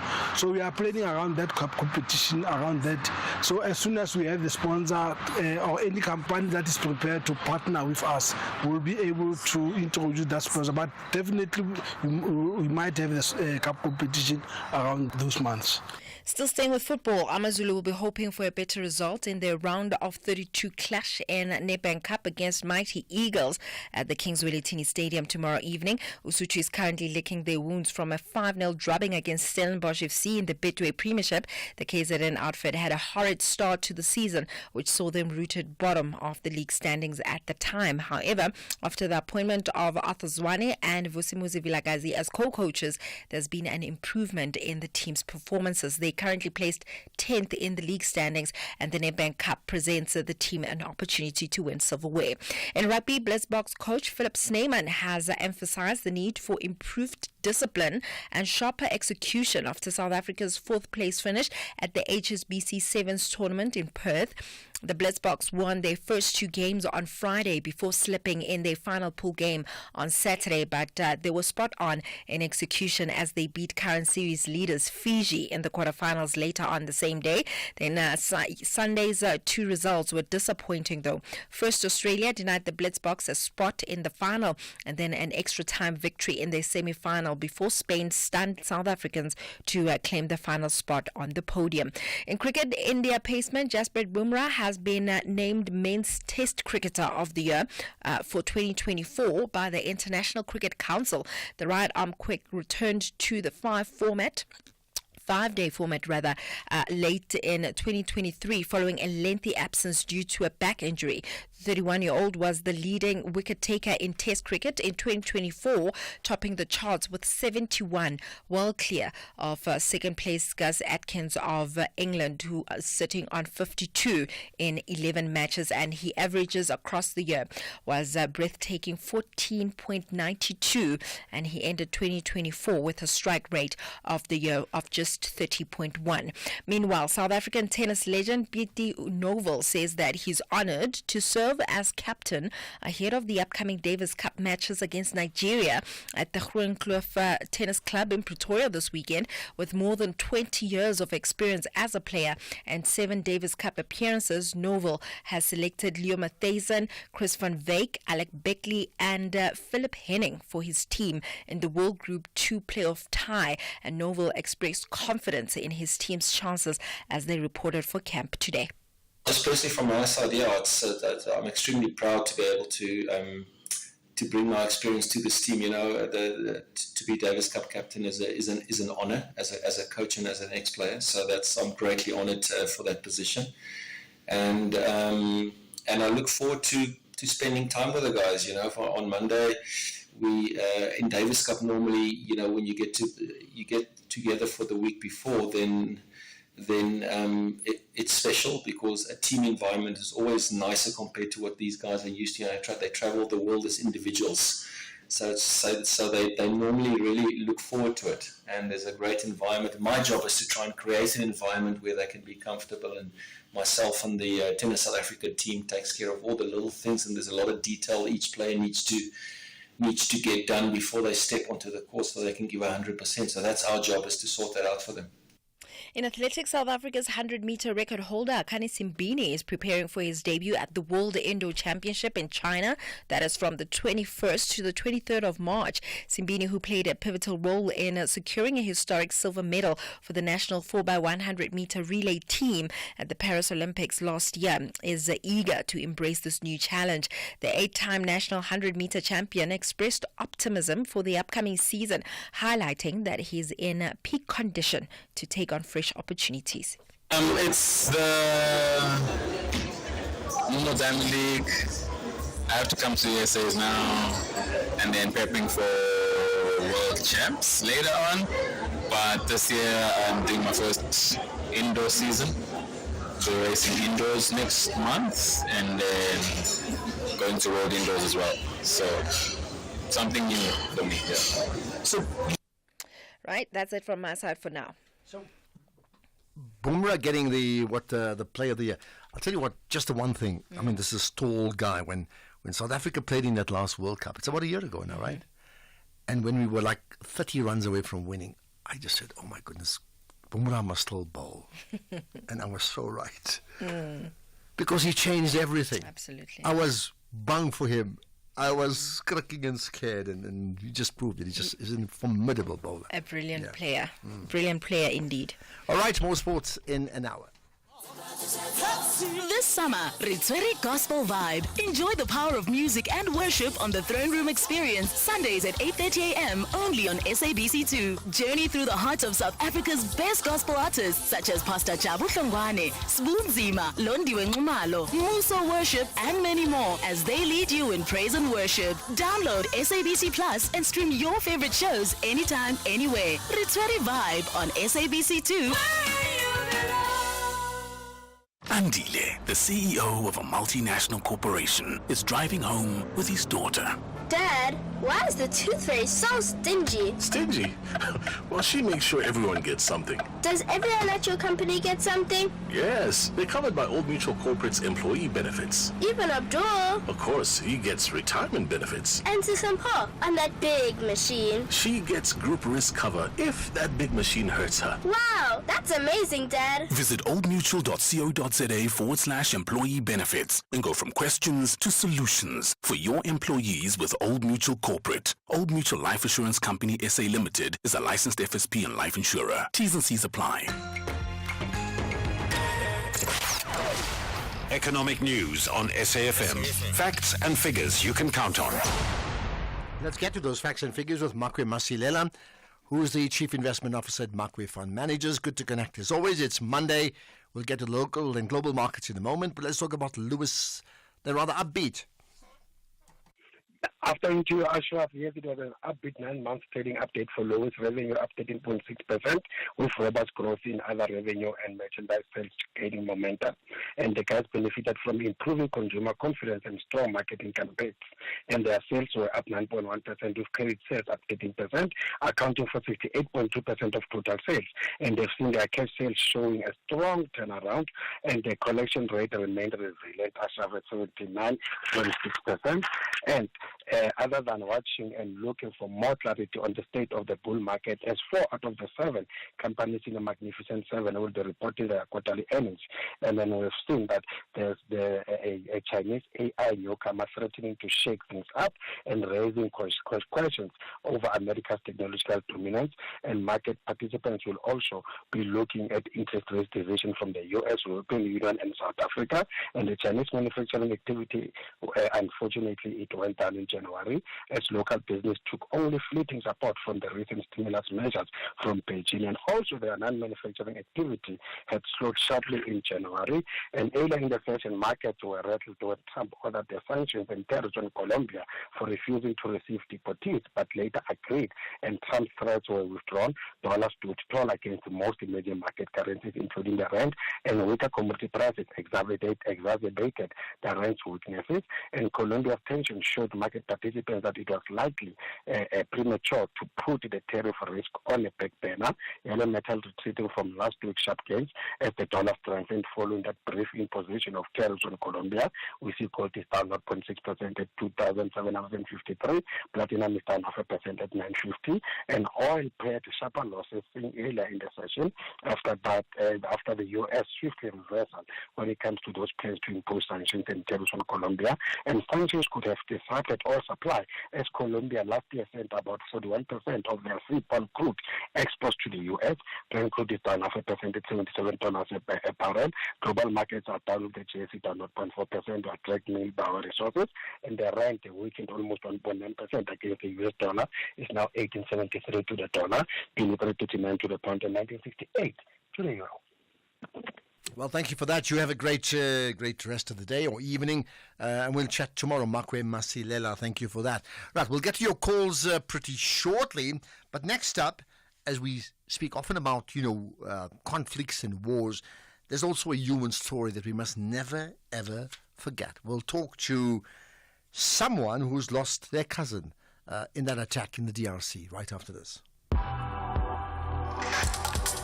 Ashraf Garda on the National Pulse. Right, so we do know that 9 South African National Defence Force members were killed in 2 days of fierce fighting with the M23 rebels in Goma. That's in the eastern DRC. Now, one of these members was Louis Calvin Mwaji, whose cousin, Kamogelo Rakwale, joins me on the line to tell us more about, the cousin, now the fallen cousin, sadly so, right? Kamogelo, appreciate your time. Thanks for joining us on what clearly is a very, very difficult time for you and your family. Yeah, thank you for having me. Yeah, it's very difficult. Still difficult to digest everything. I think I'm still in disbelief, yeah. I'm sure you are. When did you find out that, you had lost your cousin? How did you get to know? So I found out it was on Saturday in the evening. I saw it on Twitter actually earlier on, but I just ignored it, and I was like, I'll check up on him probably to ask him if it's okay. So it was Saturday evening around 10. My sister sent me a message on WhatsApp and informed us that Louis is no longer here. And I was like, what? No way. Louis? I then went to my parents' bedroom, and then I told them Louis is gone. Started crying. My mom started crying. Everyone was just crying. Sure. So you say when you saw it on Twitter, you saw the fact that there was an attack and you knew that 9 South Africans were killed. But, I mean, they're not the only 9 around, so it could be, quite rightfully, it's like, surely it would be somebody else, isn't it? How did then you said your relative called you, how did they get the news? I think they got the news via defense force, because they have bases everywhere in South Africa. So they went to Louis' home, which is in Haskororo, Tzaneen, in Limpopo. They sent some of his colleagues there, and then they went to inform his mother. Then the mother informed his dad. Yeah. I'm relatives with his dad, so I'm his cousin from the dad's side, and then the dad informed everyone. Okay, sure. How has the family, I mean, the core family, the parents, and all of you, how are you responding? I mean, what sort of, obviously you're grieving the loss, but what sort of emotions are going through your mind? I think it's a dream. I think that's what's going on now. Like, it feels like a dream because you see these things happening on social media, but you never think it will be someone you know.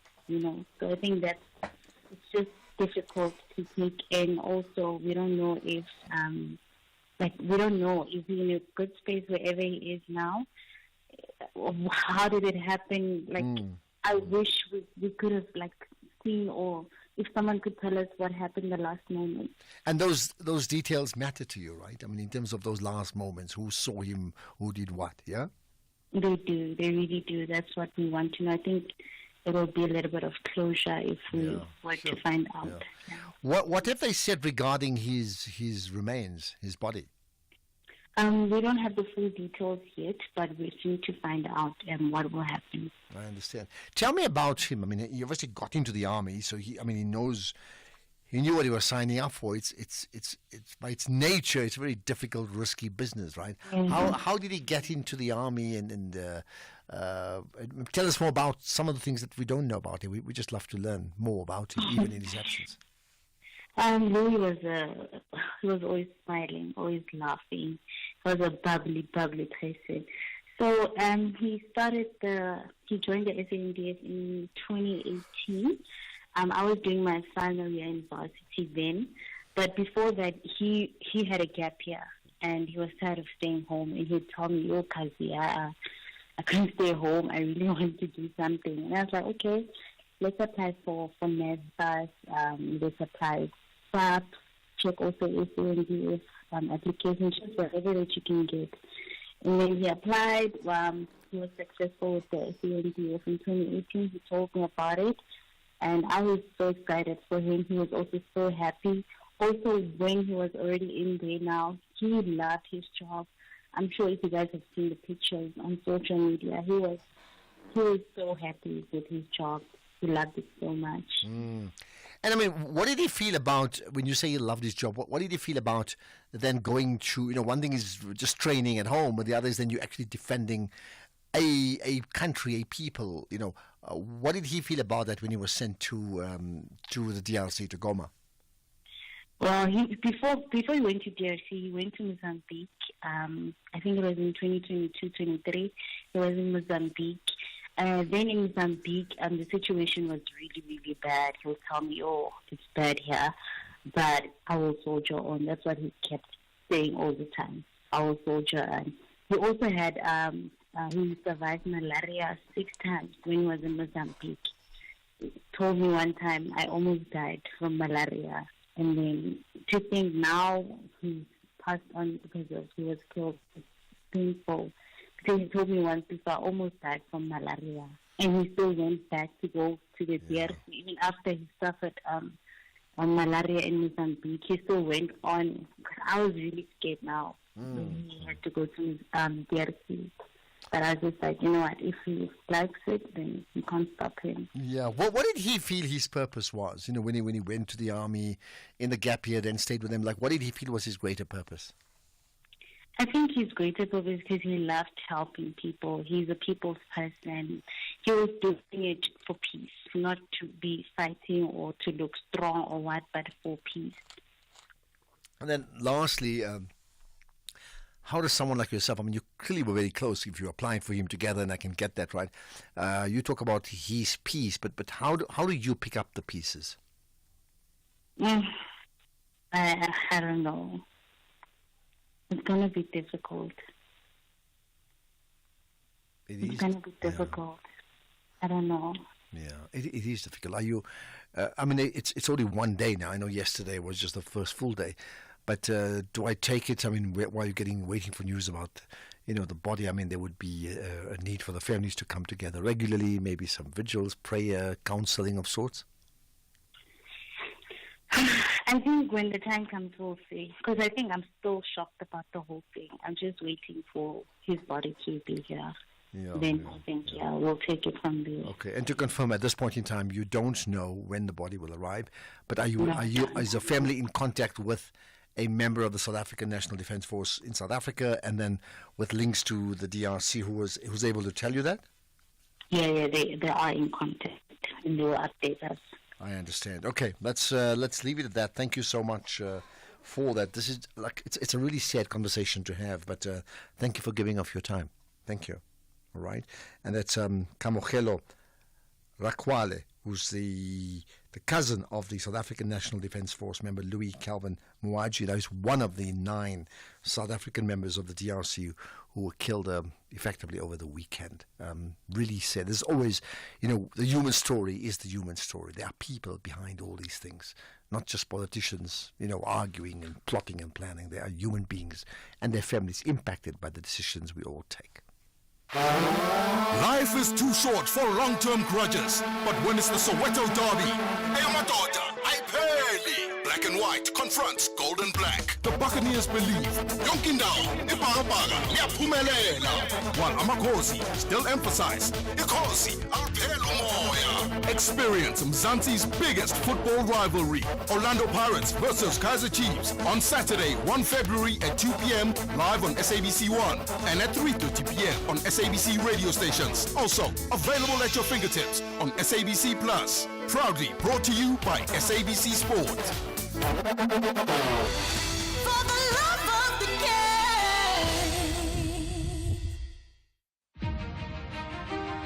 The SFM Playwriting Competition is closing on the 3rd of February 2025. Explore the theatre of the mind and write your 60-minute radio drama play and email it before 5 p.m. on the 3rd of February 2025. Late submissions will not be accepted. For further information about the competition, visit safm.co.za or send an email to drama@safm.co.za. SAFM, leading the conversations that move us. Right, you need to make a note of this. It's January, it's almost the end of January, but to save money, you could carpool with your not-so-friendly neighbor. Well, yeah. Or you have other options. You could switch to Outsurance and save on your car insurance premium.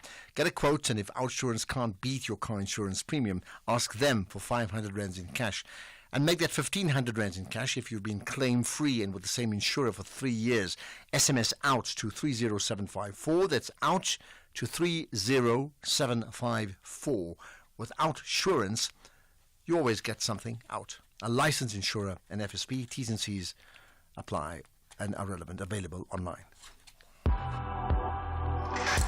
You are listening to the National Pulse with Ashraf Garda. Okay, let's get to some of your thoughts. Dr. Moloko, first up in Bedford. You go for it. Yeah, good afternoon, Ashraf. Yeah. Good afternoon, listeners. Good afternoon. Yeah, I was very disappointed by the Professor Nzigelo breakfast. I thought that he would go a little bit deeper. My view of what the DA is trying to do by pitching up a fight about the implementation of an act is that it is the kind of action that the DA is taking deliberately, where it ignores the status of existing policies and laws, policies that underpin the laws and the regulations of this country, and also deliberately violate the the policy-making process and the law-making process. Now, what the DA knows is that the bills, once having been passed through Parliament and the COP, and they are declared fit, and having passed the constitutional muster, they are sent to be on the table of the President, and there's no one who can interfere with that that law-making process while they have reached that stage. And once they are signed into the law, they are not there for negotiation or for amendment, but they are there for to be enforced. Laws are enforced. They are not negotiated or changed by stealth. Now, we must remember that despite the fact that people are talking about the government of national unity, in classical terms, what we have today, as having been explained by very many knowledgeable people, including Helen Zille and even Dr. Franz Konye, what we really have in South Africa is a 2024 ANC-DA-led coalition government. It is not a government of national unity as it would have been explained classically by a political education or by a politics student. A government of I national understand unity that, yeah. should have taken everybody in. So this is not a government of national Okay, unity. you've made, Government. yeah, you've made your point, and as you say, certainly from Breakfast needs to have gone deeper on this issue. I got that point. Look, I hear you. In terms of classically, it may not be the government of national unity. Of course, we all talk about it like that. Thanks for that call, Dr. Moloko. There's another thought from Gift in the Eastern Cape. Hi. Hi, Ashraf. Look, let me also correct Professor Breakfast's assertion on the issue of consultation with the chewing partners. If there's unhappiness within the partners, look, I think just to echo or reaffirm the previous caller, you recall, Ashraf, that South Africans mostly have got a lapse of memory. And I think, including some in the media, also have got this lapse of memory, ignoring the fact that when the bill was finally adopted in March 2024 by the two houses of parliament, the National Assembly Portfolio Committee and the NCOP select committees, everybody agreed. In fact, the bill was adopted by the ANC majority in the National Assembly, supported in both houses and supported by COPE, the NFP and Al-Jamaa. Unfortunately, Good and PAC were not present in the House during the debate and voting, but fortunately enough today, they are supporting the bill which is already signed by the President. So there's this lapse of memory from South Africa, including some in the media. So there's no point of consulting partners. Secondly, Ashraf, just to quickly look at the process of the bill, state law advisors, Ashraf, certify a bill. And when they certify a bill as being consistent with the Constitution and properly drafted, then they will send it to the committees in Parliament. And before a bill can become a law, Ashraf, it must be consulted by both houses of Parliament. Well, I agree with you. It does. I must say, it does sound like these parties don't even know these things ever happen, and which is strange. I think it's political, but also in some, it's ignorance. But let me say, in finality, if the bill, Ashraf, passes both the National Assembly and the NCOP, it goes to the President to assent and sign into law. And once it is signed by the President, it becomes an act of Parliament and law of the land, pension plan. So all this cheap politicking and hot pots by these small parties is not going to help them, because the bill is not only a bill now, it's a law. Well, we hear that, and I think your point is right. It didn't just happen this week on Thursday where the ANC said, you know what, actually, let's get the President to just sign this thing. It didn't happen that way at all. JCK and Musina, go for it. Hi, Ashraf, are you well? Yeah, very good indeed, right? What's your point? Man, Ashraf, I don't understand why are we sending the soldiers to DRC. Tell her if you can see, Ashraf, what is the purpose of AU, African Union? What are they doing to Africa as a whole? Because we have got dictatorship, people are crossing the borders illegally, they are not talking about it. It is about personal interest, and our soldiers are dying for personal interest. And what I'm saying to our government of South Africa, why do you cut the budget of the army? It seems like we are led by people who don't have vision. People with vision can't cut the budget of the army. You are sending the army, they're not armed, they don't have anything. You're just sending them to the slaughterhouse there at DRC. Well, I mean, let me interrupt you. We on to news time. So, I mean, you're right. Why they budget cutting is because they're budget cutting health, they're budget cutting, road transport, they budget cutting issues around doctors in terms of training, and some things we've discussed all throughout the last few weeks of 2025. That's the reason why. Are they compromised? Are they compromised when they're there and they are ill-equipped? I mean, that's another conversation. And by the way, we're going to talk about that after 5 o'clock. That I can tell you now. All right? JCK, you're welcome. Thank you so much. Well, that absolutely, we need to find out what exactly has been that position there. So More to come here on the National Pulse. Well, let me tell you what, in fact, is going to come on the other side of the news. I did suggest we'll talk more about these things further. So, still to come, right? In fact, we will get a Defence Force position in terms of where they are on this issue that we're going to touch on. So, I'm looking forward to that conversation. In fact, Mchatu Malusi Gigamba was the co-chairperson of Parliament's Joint Standing Committee on Defence. Then, there's an update on the African Women in Dialogue, a fascinating event in which I must say I've had the privilege of attending a couple of years back here in the east end of Johannesburg. Really fascinating. We'll talk about that later. But first things first, let's get the news. It's 5 o'clock. Here's Greg House.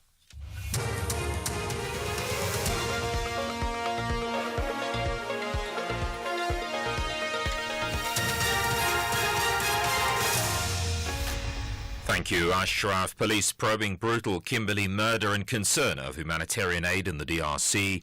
Good day to you. This story might upset sensitive listeners, including children. Police are investigating a case of murder after the discovery of the body of a 76-year-old pensioner in her house in Kimberley in the Northern Cape. Police spokesperson Sergio Cook. The Provincial SAP Serious and Violent Crimes Murder and Robbery Unit are investigating a murder of the body of a 66-year-old female was found in a house in Krishani Park, Galeshewe. The deceased was found on the dining room floor with her head decapitated from her body. No arrest has been effected as yet, and anyone with information can contact Detective Warrant Officer Patrick Debebe on 060-861-6893. The police minister, Mkunu, says the public's trust in the South African police service will help officers fight crime. The minister says the police force was transformed into a service 30 years ago after the transition to democracy. He says it's their constitutional duty to safeguard all South Africans. He was speaking at the National Police Day celebrations in Durban. We need to win their hearts over. We need to win their commitment to working with us in all four corners of the Republic of South Africa. Our strength lies in bonds we forge with our communities. The more we work together, the stronger we become in our mission to eradicate crime. Meanwhile, the minister added that crime remains the biggest challenge the country faces. But let it be clear to everybody, the South African Police Service stands resolute in the fight against crime and in the fight against criminals. We will not falter in our duty to dismantle criminal networks where they exist, to root out corruption, and to restore public confidence in law enforcement. Energy experts are warning homeowners of the financial consequences of having rooftop solar systems that comply with regulations but are not registered with Eskom. It comes as the power utility and municipalities ramp up efforts to enforce stricter controls on solar systems tied to the grid. Energy expert Chris Yelland. If the right safety procedures haven't been followed on a rooftop solar PV and battery installation, it can, in some circumstances, present some dangers to Eskom and municipal staff that are working on the distribution lines. So there are reasons why these rules exist, although many of them, I think, it is true to say that they were there to try and inhibit users. An independent journalist in the DRC, Emmett Livingston, says the intensification of the ongoing fighting around the city of Goma is impacting humanitarian aid. Thousands of civilians on the outskirts of the city who have been reliant on international humanitarian aid have been left stranded. This after the M23 rebels took control of Goma in the eastern part of the country. Livingston says power has been cut in most areas of the city and the internet is also down. The hundreds of thousands of people on the outskirts of Goma were also heavily reliant on international aid. However, given the intensity of the fighting, which really peaked on Thursday, almost all aid organizations have completely pulled out. So they're not being offered aid at the moment. They're reliant on food aid, they're reliant on water distribution. So they've been left to their own devices. The top story, police are investigating a case of murder after the discovery of the body of a 76-year-old pensioner in her house in Kimberley in the Northern Cape. That's SFM News, I'm Greg Hoos. And coming up in your sports this hour, Nedbank Cup draw set for Wednesday, and SA Women's Under-19 qualify for the Under-19 Women's T20 World Cup semi-finals. More details at 5:30. If you think you cannot afford a lawyer, Think again. Clientele Legal has made professional legal services affordable for you. Whether it's a civil, criminal, or labor-related matter, we have a nationwide panel of attorneys standing by to assist you. SMS SAFM to 32195. That's SAFM to 32195 and we'll call you back. Clientele General is a licensed non-life insurer and an authorized FSP. Standard rates and terms and conditions apply. We've upgraded. Our new GIS-linked national address database lets us connect with you better than ever before. By visualizing licensed and unlicensed households nationwide, we can ensure timely communication. Our payment reminders are a crucial tool to help you stay compliant and avoid penalties, empowering you to take proactive steps. Efficient electronic communication helps us collect fees seamlessly, bolstering the SABC's mandate in line with Section 27 of the Broadcasting Act. TV licenses. Pay yours. Make a difference.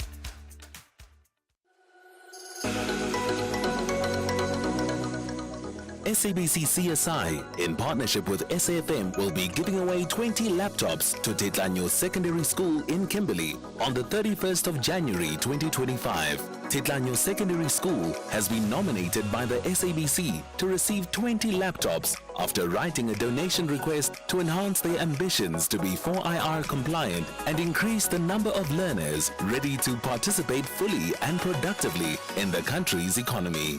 Tune in to SAFM on the 31st of January and listen to The Talking Point, broadcasting live from the Tetlanyo Secondary School. SAFM, leading the conversations that move us. SAFM, guiding you through the rush hour traffic. Good afternoon. Starting off in Gauteng, the M1 southbound slow moving through Crown interchange towards Boysons. The N12 R24 westbound has a stationary vehicle before Gilulis interchange, queuing traffic on both routes. And Mapopane Highway northbound in Pretoria has a truck crash reported at the N4 highway. In KZN, the M13 westbound in Pinetown, slow moving on Fields Hill. The N3 westbound has a crash after Key Ridge, and the N2 southbound, a stationary truck before Spaghetti Junction. In Cape Town, Swartklip Road southbound in Mitchell's Plain is slow moving towards Morganstair Road. Marine Drive northbound in Milnerton, slow moving towards Loxton Road, and Victoria Road outbound, slow moving through Woodstock. With your traffic update, I'm Irma G. The National Pulse with Ashraf Garda on SAFM. You're listening to the National Pulse, weekdays 3 to 6 p.m. Okay, I tell you what, so many people are asking questions about what's happening in the DRC in terms of, and of course, on the one hand, the fact that people have died, and the other is like, what are we doing there in the first place? And then when we get there, what then does South Africa do? And then the issue of just how trained are these members of the South African Defence Force, and how equipped are they? So we thought let's get the story behind all of that. And with me is Malusi Gigaba, who's the co-chairperson of Parliament's Joint Standing Committee on Defence. So thank you for your time, much appreciated, and welcome to National Pulse. Tom. Do I have you there? We may have just lost you for a sec. Do I have you there? Yes, I'm here. Yes, okay, perfect.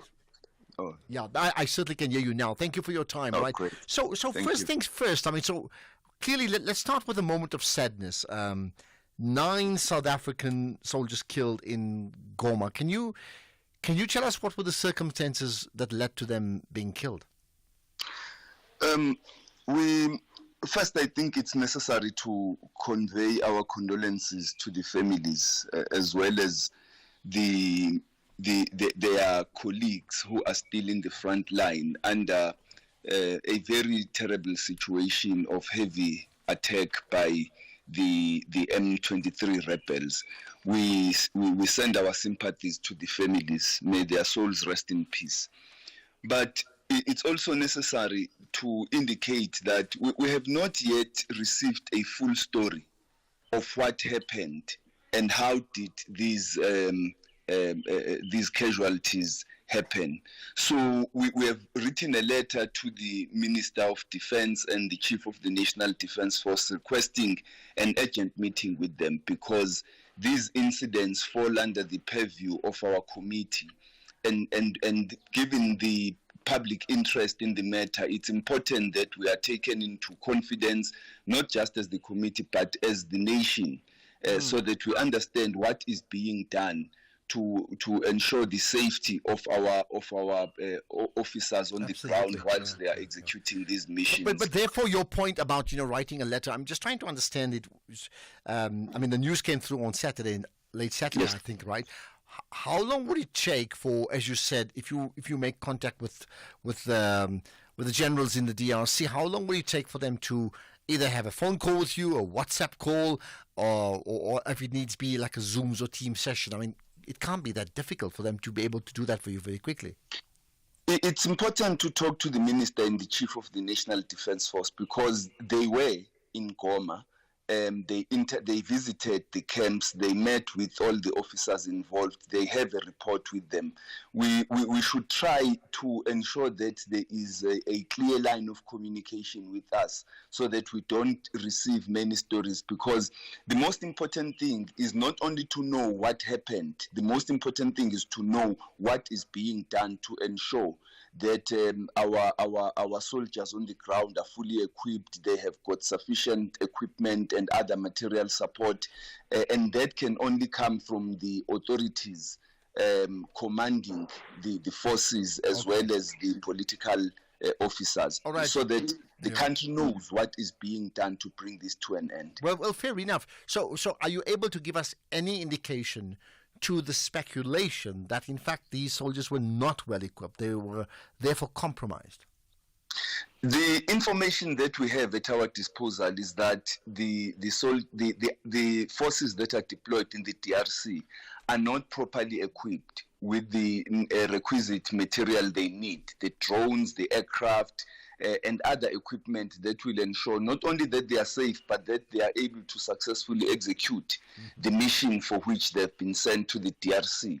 We also want to understand whether they have sufficient tactical and operational intelligence to know when they are being attacked, how they are being attacked, who is attacking them. So the information at our disposal is like that. That they are not fully equipped. But it's a very dangerous mission, given the fact that it involves not only the rebels and the government of the DRC, but it apparently involves other governments of neighboring countries. The M23 rebels are said to be heavily armed with modern equipment. And so our officers, if they must maintain peace, they therefore have to have all the support that they require to. Well, I mean, I think you make complete sense that, it's almost like one can liken it to being in a Formula One race. You don't get into a fancy car with no tires. Even the fanciest of car with no tires is going to not even have a start on the race, right? So that, I mean, you already agreed that effectively they were compromised. So who would make the call for these fighters to be sent to Goma and then actually to be compromised, as you've just said? Who would make that call? The call, the letter comes from the presidency to the committee informing us that they are being sent. We by a procedure, we have to concur, and we are given an assurance that they have all the requisite support that they need. This would have come to the committee as a form of a request from the National Defense Force itself, DERCO, the Department of Defense, through the presidency. So the officers, the commanding officers of the National Defense Force are the ones who must ensure that all the intelligence has been collected in terms of how well armed and how vast the rebel forces are, as well as the terrain which our officers are being sent to, and therefore what type of material support they have to be given. We've got to bear in mind that our army has over the years been underfunded, and that has an impact on the type of equipment which they have, and as well as the levels of training and the overextension of the army, given that they've also had to conduct some domestic operations to assist the police. Well, you see, here's the point. If they're underfunded, right, and they therefore compromise because they're underfunded, then in fact, if anybody listening has a relative of theirs who's a member of the defense force or fighters in the DRC in Goma, they would be very, very concerned now that they know that besides 9 people dying, and as you said, the rebels are very, very armed, as they would be. So even when it's equal, it's already fraught with danger. But in this case, the message certainly to the audience listening today is like, goodness, man, these chaps are in trouble. Our soldiers are in trouble if these Goma fighters attack our soldiers, because we're completely unequal, isn't it? No, we would like to believe that the South African National Defence Force is very well trained, that there is requisite equipment available to support them on their mission. And therefore, the question for us is, what support is being provided? And in light of the recent experiences, what bold decisions are going to be made in order to send them all the support they require in order to defeat these rebel forces? Because any other information, any other communication other than that, we are able to support you to ensure that you fulfill your mission, would actually send shivers down the spines of the nation as a whole. And that is why we have said that we would like to have an urgent meeting with the Minister and the Chief of the National Defence Force. But you see, Ashraf, there is a bigger issue here. The military is a foreign policy tool. It does not go out to bring about peace. It is the political efforts that bring about peace. And so what we want to hear is, besides the equipment support for the military on the ground, what are the political measures being undertaken to ensure that the government of the DRC and the rebels sit down, face one another, talk, and that the neighboring governments are also brought to the table? And that is why the United Nations, the African Union, and the political efforts of our government and SADC and the East African community are of such crucial importance. We've got to understand the full picture so that we don't just rely on the military as the sole source of intervention to bring about peace. I think you're right there. And perhaps, can you then answer that question? Because we've had certainly members of the audience saying, what are we doing there in the first place? And we all know that we're there to secure a peace. So do you have any idea, any level of intelligence that you've received that says, actually, we've been successful? Or, and I don't just mean South Africans, of course there are others too, but in fact what has happened now in Goma suggests that maybe the entire mission has been sadly unsuccessful. You must remember, we've been in the DRC since 2001, to when the civil war broke out, and we assisted. And the most important intervention was the meeting held at Sun City, convened by President Mbeki, to bring all the forces, Kabila, the Seseko regime, and all of them, so that we were able to establish peace. But it would seem that the Eastern DRC has remained unstable, not only because of the factors within the DRC, but also because of the factors affecting some of the neighboring countries which are being implicated in the current conflict. And so we've been trying to keep the peace and facilitate a long-lasting political settlement. But the outbreak of the recent conflict has meant that we needed to be back there to support the SADC effort, which involves Tanzania and Malawi. And we also have forces that are part of the UN peacekeeping mission, MONUSCO, which are also trying to maintain the peace. Okay. Our message to the government is that they need to prevail on the United Nations to ensure that it does not withdraw its forces on the ground, and also provides necessary support so that all of us are able to maintain the peace. But most importantly, we've got to ensure that the political efforts to bring about long-lasting peace involving all the necessary governments and forces are expedited. Well, absolutely. Now, of course, we've had multiple reports that the M23 group, in fact, are very much a proxy of Rwanda. What can you tell us about that? That is the United Nations has actually put that in its report. Obviously, the government of Rwanda has denied it. and have also implicated the government of Uganda. We don't know as the committee, because we've not yet been given first-hand information at government political level that is going to assist us to establish that understanding, so that we can be firm as to what is happening. But if that is the case, if those allegations are true, then we have got to act with the utmost urgency to provide equipment support and intelligence support to our forces, because it would seem that the conflict taking place there is much bigger than a regional skirmish. And as you've said already, your army, the defense force, they effectively have one arm behind their back all the time. It makes it very, very difficult. They compromise. Just the last thing, so besides your urgent request for the report, I hear that, and maybe for a meeting, what happens next? What happens next is that we have this meeting. The committee, if obviously we don't get a speedy response, we will then have to exercise our power of summons to get the relevant officials to come and report to us. And it's a matter of urgency. We have said we would like this meeting to take place before the end of the month. We've put a deadline to it because we don't think there is enough time for us to sit and wait until they are available to brief us. Well, absolutely. And I mean, to what degree do you work through the Minister of Defense himself? I am going to be making a call personally to her, so that we get that commitment on her part. Okay, so you need to do all of that, right? And you're saying there's been no conversations at this moment in time between the ministry and yourself and what's happening in the DRC? No, there hasn't been.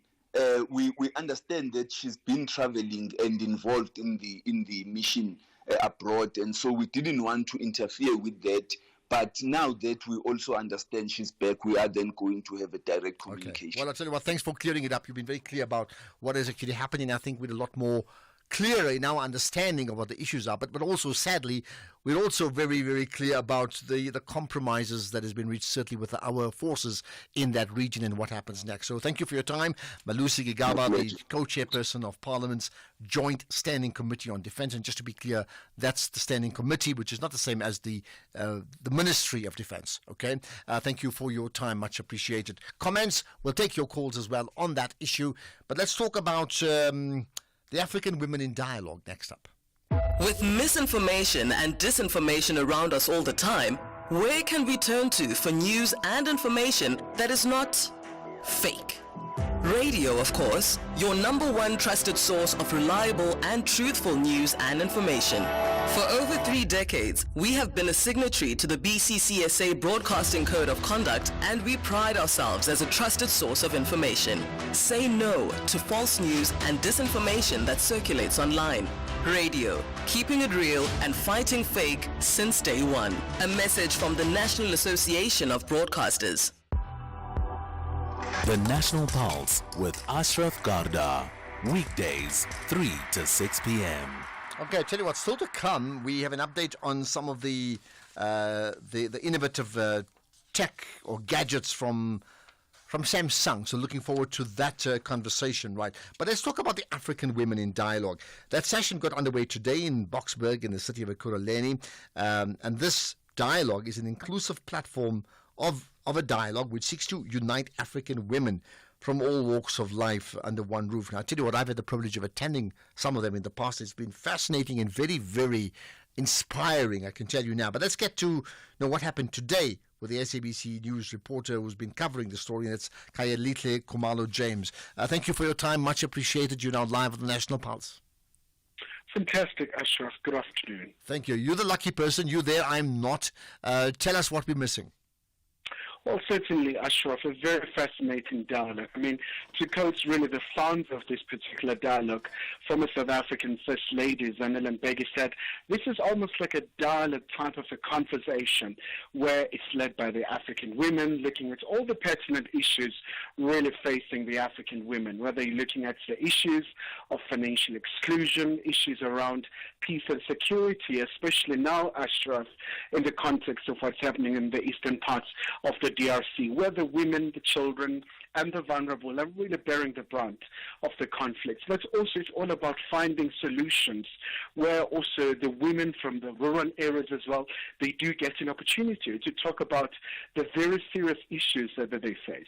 So you're saying effectively, I mean, these are women from the entire African continent, right? That covers, that is representative by and large of the whole continent. Is that correct? Well, that's right, Ashraf, and it's been really incredible to see the richness in terms of the diverse ladies from southern parts of the continent to East Africa to central parts, North Africa, West Africa, and of course the islands across here in Africa.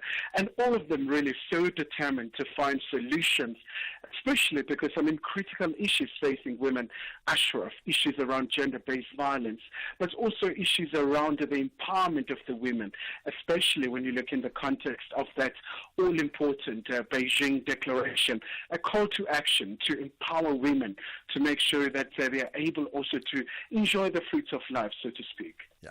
Okay. And in terms of, I mean, I would think, right, they would have conversations. There'd be the plenary. There could be smaller conversations in smaller rooms or workshops, but they'd come up with some resolutions and responses. What then happens next? Where do they take it? Well, that's right, Ashraf. In fact, as we just came back right in Johannesburg, so they were breaking away to have those sessions to really zoom in on all these issues that they face, so that they try and consolidate these issues and present them by the plenary, and then just find a way to have the outcomes that will really make an enormous difference, so that they're able really to effectively deal with these issues. I mean, it's attended by quite a number of people from the continent, the former cabinet ministers. In fact, we do understand during the course of the week as well, former Malawi President Joyce Banda also will join the conversation. Very interesting time, as we know that in Namibia as well, you know, in a matter of time, the female president will take an oath of office in March. And how many people actually then do attend? Well, it was really well attended, Ashraf. I mean, so many delegates from across the continent, and a lot of them yearning to really see this difference on the ground, but also, most importantly, really just getting on board all these issues. Because, I mean, a lot of them, they really face all these common issues. So it's a matter of really just finding a way so that these issues are well ventilated. Okay, and you said, of course, it's very representative, but what about audience? I mean, is the public open to joining in, or is it for invitation only, so very, very much a closed conference, a dialogue? Look, from what we understand so far is that, I mean, obviously it is a closed conference because it's a multitude of people already who have just been coming through, but from what we understand, all the outcomes have been communicated so that other women as well who are not part of the proceedings will have an opportunity as well, so that they understand the context and be able to be part of the solution as well. Okay, I know you need to go just in one quick line. Of all the different themes being discussed, what's the one that stands out for you? I think what has really just been fascinating, Ashraf, is the issue around the peacekeepers as women. As we know that in Africa, you're battling with all these conflicts, whether you're looking at the DRC, what's happening in Sudan, and many other issues as well. So you can really tell that there's that religious zest to really make sure that you're able to deal with these conflicts and find long-lasting solutions, especially because women tend to suffer more than other civilians. Absolutely. How do we keep the peace or maintain the peace? Thank you for your time, Kaelitle Khumalo James, the SABC News reporter, covering the story of the African Women in Dialogue session. That's happening in the city of Ekurhuleni, just close to the O.R. Tambo International Airport. Right. Okay, there's comments that we have from you. There's more thoughts on Janus Valus. Hi, Ashraf. I think the issue of Wanush and his release and him not having remorse is an issue. He is a prisoner of his hatred and bitterness. It's a shame and it's a sorry state. He's in a more sorry state than the other people that were wronged. He needs help, deliverance, total deliverance, because he's in denial and he is a prisoner. Prisoner of the mind, maybe, isn't it? What about the SABC and the GNU? That's been an ongoing conversation today. Let's play that. Hi, Ashraf. I think I now understand the MK's fight about this word GNU. Remember, it is not fully GNU because Helen Zille made it clear that it doesn't want other parties there. And SABC, as a public broadcaster, which is funded by the public, shouldn't be partial, should satisfy everybody. Should be a public broadcaster for everyone. See, so they shouldn't take part in this GNU thing only and leave others outside. Okay, you made your case, and of course, there's a hearing going on, so let's see what comes out of that, right?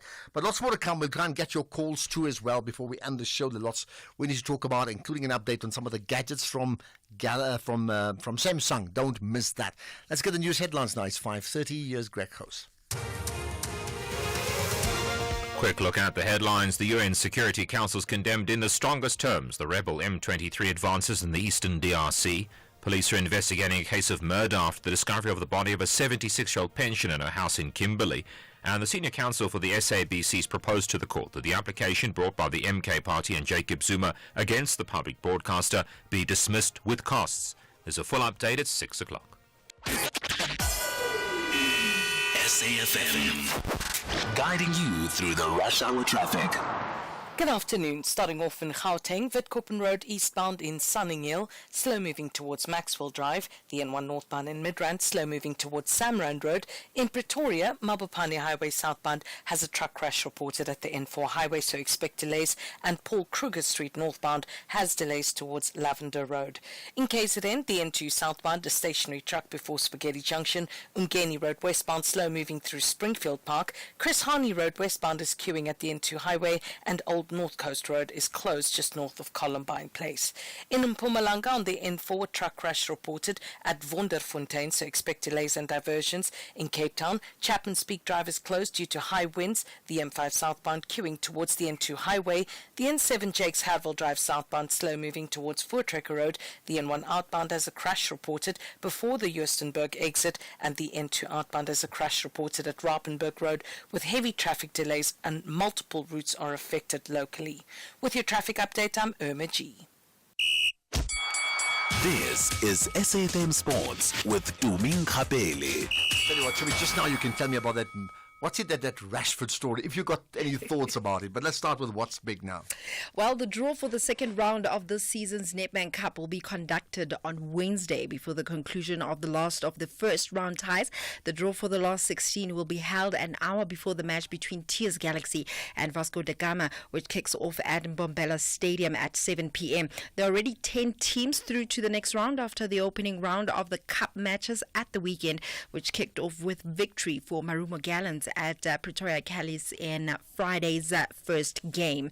Meanwhile, South Africa have been placed into the second pot for tonight's Africa Cup of Nations finals draw in Morocco. South Africa will not face any of Burkina Faso, Cameroon, the Democratic Republic of Congo, Mali or Tunisia, who are all in the same pot. They'll be drawn into one of the 6 groups along with one of the top seeds, which hosts Morocco, holders Ivory Coast, Algeria, Egypt, Nigeria and Senegal, and the draw is set for 8 p.m. Meanwhile, Sekhukhune United coach Lekgono Losiema says that a familiar foe is better than a closed book ahead of them facing Cape Town City in the Nedbank Cup.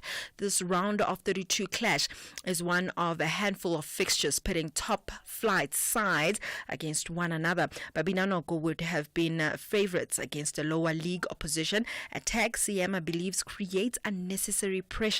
Now, the coach insists that his charges will be better prepared and perhaps even highly motivated when they host City.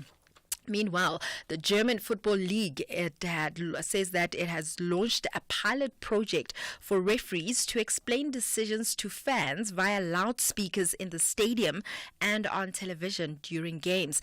9 clubs from the top tiers of German football have agreed to take part in the trial, with the first test to take place during this weekend's fixtures. The aim of the announcement is to increase the transparency of referee decisions and ensure greater understanding misunderstanding amongst the fans. The referee on the pitch will speak to the fans when they have reviewed a decision on the pitch side monitor. So basically, they're trying to introduce exactly what they are doing in terms of rugby. In cricket, the SA Women's Under-19 women continued with their impressive run in the ICC Under-19 Women's T20 World Cup, securing a 7-wicket win against Ireland in their first Super 6 fixture. The weather delayed the start of play and the match was reduced to 10 overs. Ireland was bowled out for 35 runs, with Mona Lisa Lehodi producing figures of 4 for 4 in 2 overs and Kayla Reiniger returning figures of 3 for 2 in just 2 overs.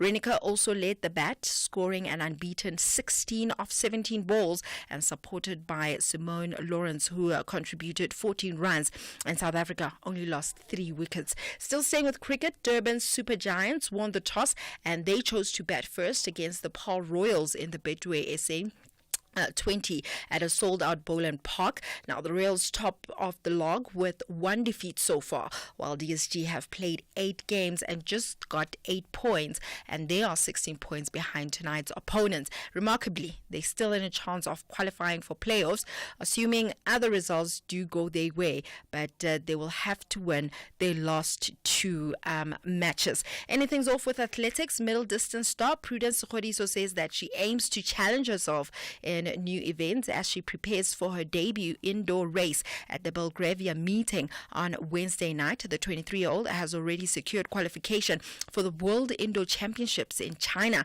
from the 23rd to the 25th of March and the World Senior Championships in Tokyo in September. And excited about her first indoor competition in Europe, Khodiso says that her main goal is to enjoy the experience. I don't know her, but it was my I've been thinking about them for the past 2 years, but I was just nervous. But I was like, let me just give them a shot and see what I can do. And yeah, it was my coach and I plan, I can say, just to try them. I'm not expecting much or anything or whatever, but I'm just gonna give it all and just make everyone proud. And yeah, I'm leaving tomorrow for my first indoor. Yeah, I'm heading to Belgravia and I'm going to be racing on Wednesday, 29th. On that note, before I say goodbye, Ashraf, what do you want to ask me about Rashford? Just 2 things very quickly. That this Marcus Rashford issue where they can't score goals. They got no striker. Yeah. The striker and the deputy striker, they won't score goals. Yeah. And the other guy who's not a preferred striker, but he's scored more goals than them, he can't make the team because the coach says he doesn't train well. And he's even saying that he'd even rather put the goalkeeper coach on the bench rather than Rashford. Then you could rather put me, I'll I guess perhaps he's trying to instill discipline of some sort, or is trying to say that, listen, just because you're a big name, if you don't give your best in training, I won't put you on the field. So, the critics are saying that's ridiculous. Your team's underperforming and you keep a player who's better than those two, not even on the side. The flip side of that is that, as you said, he's sending out a message not just for this next 2-3 games, but for all of them forever. Is it not similar to what Erik ten Hag did to Cristiano Ronaldo? I don't know about him. I think the better example is what Alex Ferguson did to United when they were a nobody team. Yeah. And what he did, there was an established drinking culture in that team. And all the players who overdrank, let's put it that way, he realized he needed to get rid of that and change the discipline. So some of the players, and I'm not saying they were the drinkers, I'm just saying some of them he got rid of. Paul Maguire, if I'm not mistaken, superb footballer. He went on to win the league title with Aston Villa and Gordon Strachan won with Leeds. He got rid of all of them.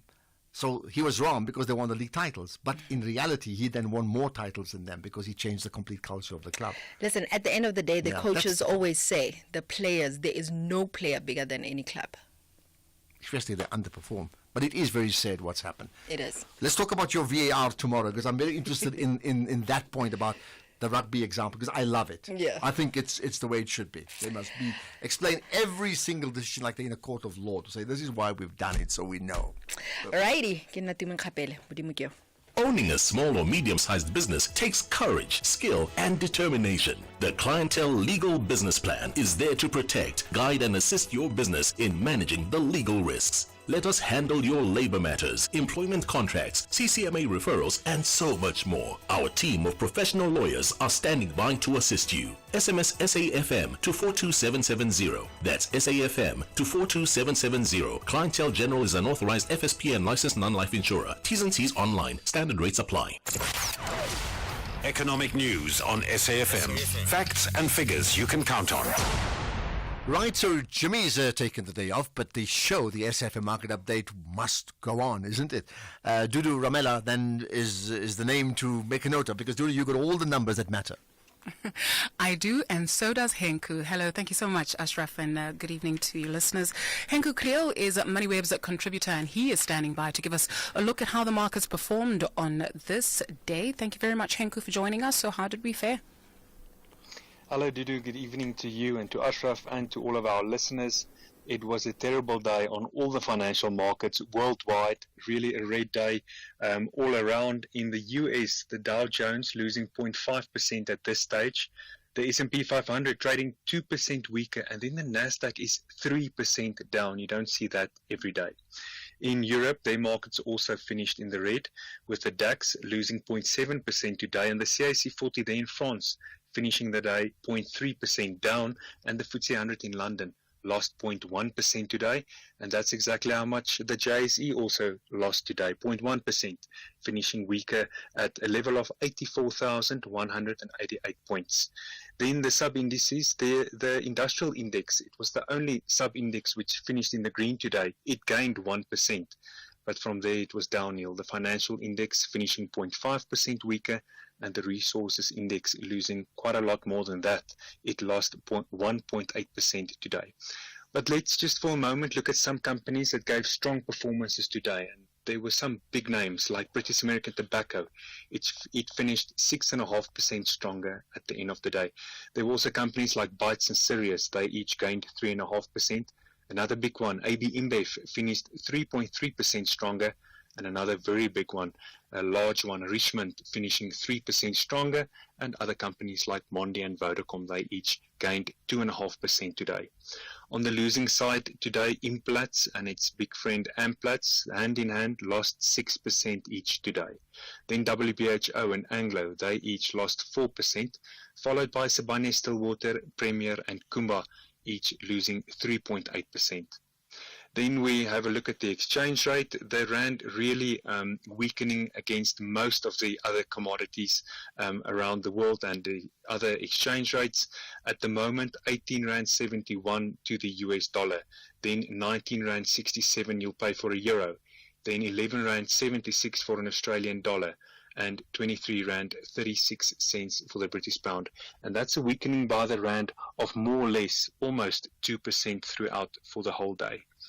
Then we move over to the commodities. The price of gold trading at $2,750 an ounce. Silver still $30.30. Platinum $950 and palladium $965 an ounce. The oil price is sitting at $78 of Brent crude, and then the price of a Bitcoin is $100,900, and that is still 1,950,000 rand. And Dudu, overall, that's how the markets performed today. Henku Kriel, thank you very much for that update. And Ashraf, here's what to expect come 6 p.m. on the SFM Market Update with MoneyWeb. We take a look at the mixed reaction to the signing into law of the Expropriation Bill. Some believe that it is revealing fractures in the government of national unity. Is it? Well, Lonel is a political analyst with Oxford Economics Africa. He'll help us make sense of that. And the Competition Commission has shut down a bid by medical aid schemes to essentially negotiate with each other. We'll find out from Mapato Ramakgoba, the division manager of market conduct at the Competition Commission, why they shut this request down. We take a look at a different investment destination being China. Andrew Yubert will will speak to us on that, as MoneyWeb will be hosting a webinar on this specific topic on the 4th of February. We also take a look at AI in smartphones, and the penetration on the African continent is lagging. Nafisa Akabor is the resident tech journalist whom we speak to every Monday, and she will be speaking to us about why this is so. Why is the continent lagging behind? And then we get into the psychology of scamming, because as the year is in full swing, and so are scammers swinging along with it, we'll get you more details on what you need to know to protect yourself as well. All that and more come 6 p.m. It's back to you, Ashraf. Okay, perfect. You enjoy your show, and lots to consider there. Absolutely right. Thanks for that, Dudu. Right, so what we're going to do, we'll get to some of the calls in a moment. But first things first, Samsung has had a very, very busy time rolling out their latest products. We'll talk about that next. Ashraf Garda on SAFM.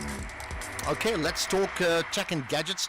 We talk Samsung. So they've had a busy time, because on the 22nd of January, Samsung unpacked a whole new chapter of mobile gadgets that are very artificial intelligence driven. So let's get more about that with Justin Hume, who's the Vice President of the Mobile Experience for Samsung South Africa. Justin, appreciate your time. Thanks for joining us. Ashraf, thanks so much. It's always good to chat to you. Much appreciated. And just to confirm then, Samsung then launching the Galaxy S25, setting a new standard for mobile artificial intelligence or AI technology, right? So, Justin, appreciate your time. Let's go back to what happened a few days ago. So, I say big event. What came through from that event? So, actually interesting, and just listening to your colleague throw forward to a discussion piece later on tonight around AI and its penetration into Africa. We certainly believe in that democratization of AI, and we're really pulling that through a broad range of our products at the moment. But to get back to last Wednesday, the Galaxy S25 was launched. It's an incredible piece of tech, and I think, apart from, some new cameras and, where the batteries are and the screens and the designs and the like here, AI was the key focus here. And we launched a year ago, the Galaxy S24. We spoke about this idea of mobile AI, where it's sort of baked into the device as opposed to being a separate application. And we spoke about this idea of circle to search, where you could point the camera at anything and long press on the screen and then just circle that image. So whatever it was, the plant in your garden, you don't know what it is, you just circle it, and off the phone goes to go find out what that is or where to buy it and where to go. It's come such a long way from there. And So are you saying that's what happened a year ago, and that was already remarkable? Is that what you're saying? That was a year ago. And the reason I start there is that was very linear. And it was, I can do one thing at a time. Today, we've got multimodal AI, and the exciting part about that is that it means you don't have to worry about which application you're in. The phone is smart enough that it can run between, whether it be Google Maps, WhatsApp, your calendar, seamlessly in that regard. And so really you talk through the device as if we're talking together here, and it follows in the direction that you're looking to do, pulling together multiple actions simultaneously. And I take it, the Samsung response is a response to a changing world. You can't be on the outside of this, can you? Not at all. I think if we look back at some of the statistics we saw growing through last year, over a quarter of our customers chose the product, the S24, simply because it was AI-enabled.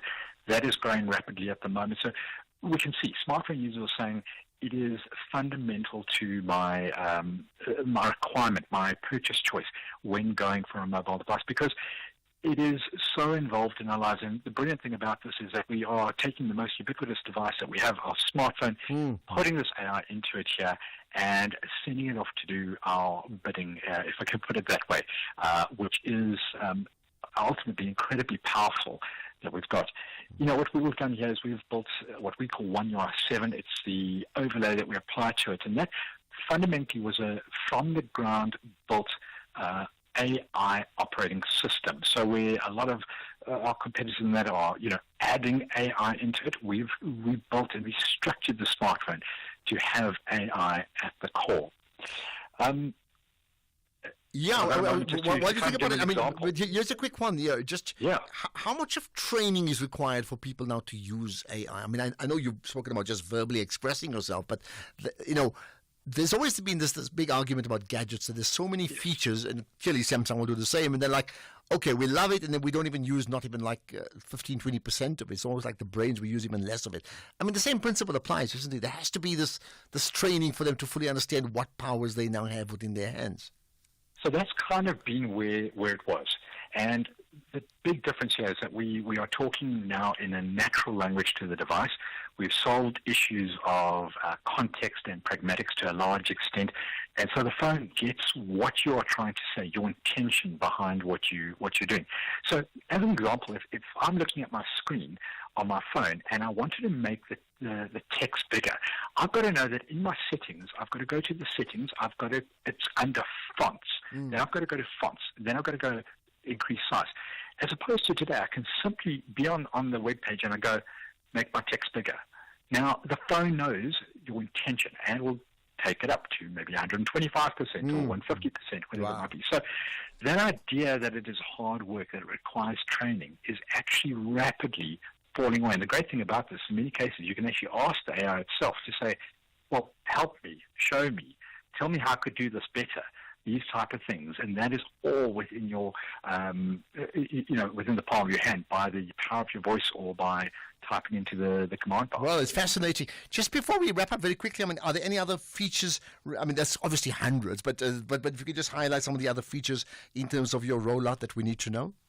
So the one I love is, I'm sure everybody can relate to this, is that you know that you took a photograph. Let's say it's of your friend Bill, and you and Bill were out on a vacation together at a beach, and he was wearing a red shirt, and 2 years back, okay, and you sit there and you go into your gallery and you flick through reams and reams of photographs trying to find that image that you've got it, you can never find it.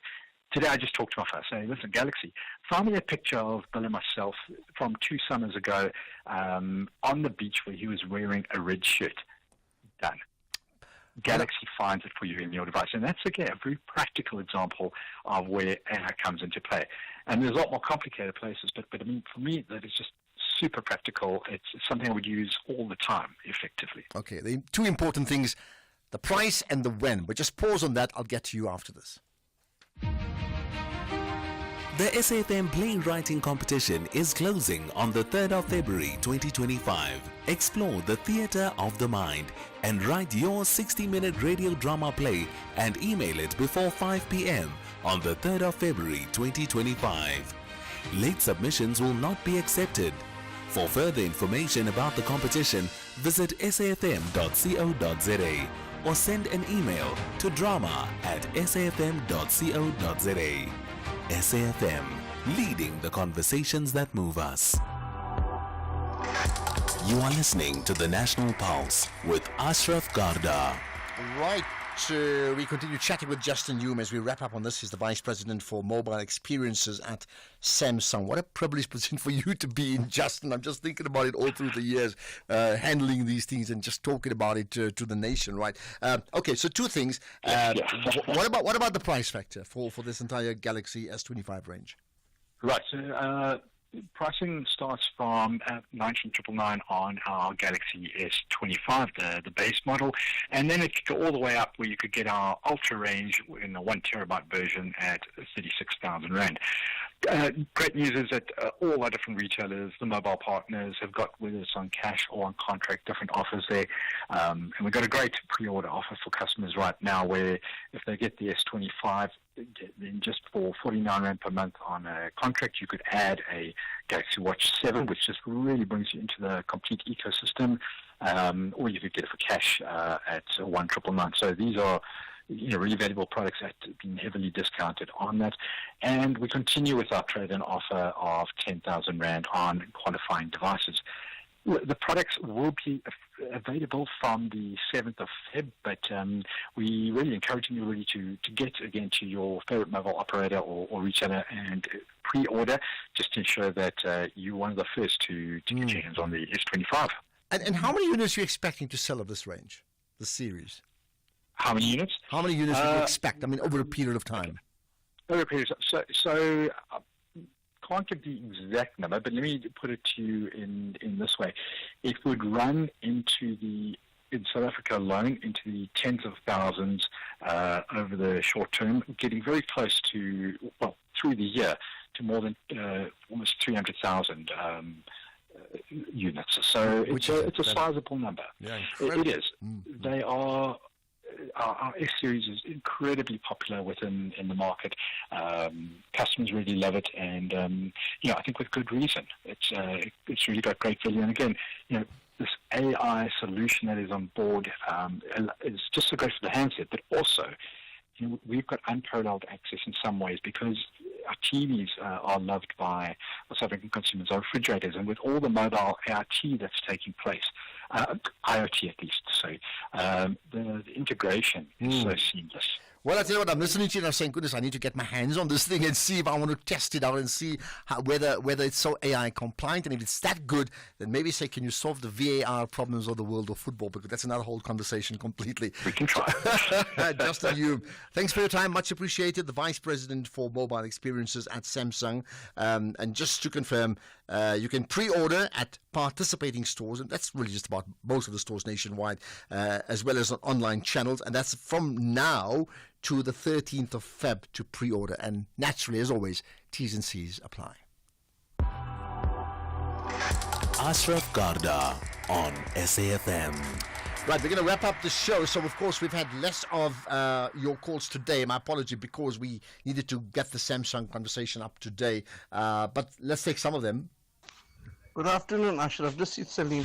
When it comes to GNU, one must consider the fact when the Bella Bill and the Expropriation Bill was debated, the DA and the FF had the opportunity to discuss and bring the point of view. Once it's passed in Parliament and becomes law after President signed, they can't go back and say they don't like the bill because they already was given a chance to put the arguments. And if they couldn't stop it in Parliament and couldn't stop it, they can't stop it now because the bill has been completely processed, went through all steps that was necessary, and now passed in Parliament and now became law after President signed it. So they can't go backwards and say they don't know about it and don't like it. Tough luck. Tough luck, you say with such exuberance. But maybe they can if they find something is unconstitutional, then they can challenge it, if they think that's the case, right? Ashraf Gara, good afternoon. I'm thinking about this case of the MK challenging SABC for calling the GNU. What would happen, what would they say if the SABC was also going to call them the so-called progressive party or progressive something which that peg they have there in Parliament? Would they be satisfied because they see themselves as progressive? Should the SABC toe the line, or should it say the so-called these people are just up to no good? Okay, they just up to no good. There's more. There's another comment on the land issues. No, let's do that. Okay. Good afternoon, Ashraf. I'm Zwede from Guatemala. Professor Breakfast is totally wrong on the Expropriation Act that has been signed by the President. The President has gotten the mandate from the Parliament to sign that bill, because once the Parliament pass the bill and give it to the President to sign, the only thing the President can do is evaluate it, whether is it constitutionally to be signed or not. If he's not satisfied, he can take it back to the Parliament. Not to consult. The time for consultation when it's in front of the President is over. Thank you. The time for consultation is over. What about the South African National Defence Force? Let me get that. Yeah, there we go. One another thing, Ashraf, I'm very disappointed with the South African National Defence Force leaders. They should have made everything like they should have had everything like in place for kind of these occurrences. I've been there, I know this, and they know that they can do better, but they choose to do otherwise. In fact, I thought Malusi Gigaba was very, very open and very clear about their shortcomings. I mean, very clear, actually. Good afternoon, Papa AG. This is Lunga from Carltonville. This is just a mess. I just don't get how the ministers are thinking, like sending an army, like without efficient equipment into a war zone. And look at the catastrophe now. I think they should just send them back. This is a sad day, not only for Congo or South Africa, but for Africa as a whole. And Paul Kagame has got a lot to answer for. Thank you. Thank you. I'll tell you what, there's further comments. Good day, Ashraf. My concern is training of our soldiers. They used to be well trained in the past, and why are they no longer training in 3-side military base in Kimberley from Terrence? Terrence, you heard the story. They under-budgeted across the board, right? And that's affecting us across, in so many issues, right? Another one, we are protecting Ramaphosa and Motsepe's mines in the DRC. Ashraf, our soldiers went to the DRC to kill people. Now they get killed and we act surprised. Aren't we hypocrites? Okay. Another one, successfully execute the mission, what that means, killing people. Okay. And I'll end with this one. Someone says, it's come to me now. Good morning, Elvis. My concern is the training of our military personnel. All I can think is it was coming from earlier on in the morning, but I got it now. I'll tell you what, I've been called many things. I've probably been called Mark Pilgrim in the past when we used to both work at 5FM, the late Mark Pilgrim. I've never been called Elvis, but there's always a first time. That's the show. That's the National Pulse. Of course, it's a 24/7 National Pulse, so you can, even now, tag us, SFM Radio, even after the show, and add your comments. Tag me, Ashraf Ganta, and let's see what, for you, moves the National Pulse. Let's get the news. It's 6 o'clock. Here's Greg House.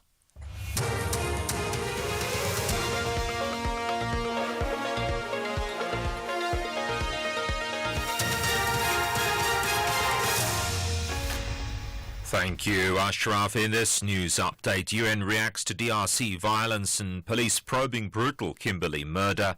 Good evening.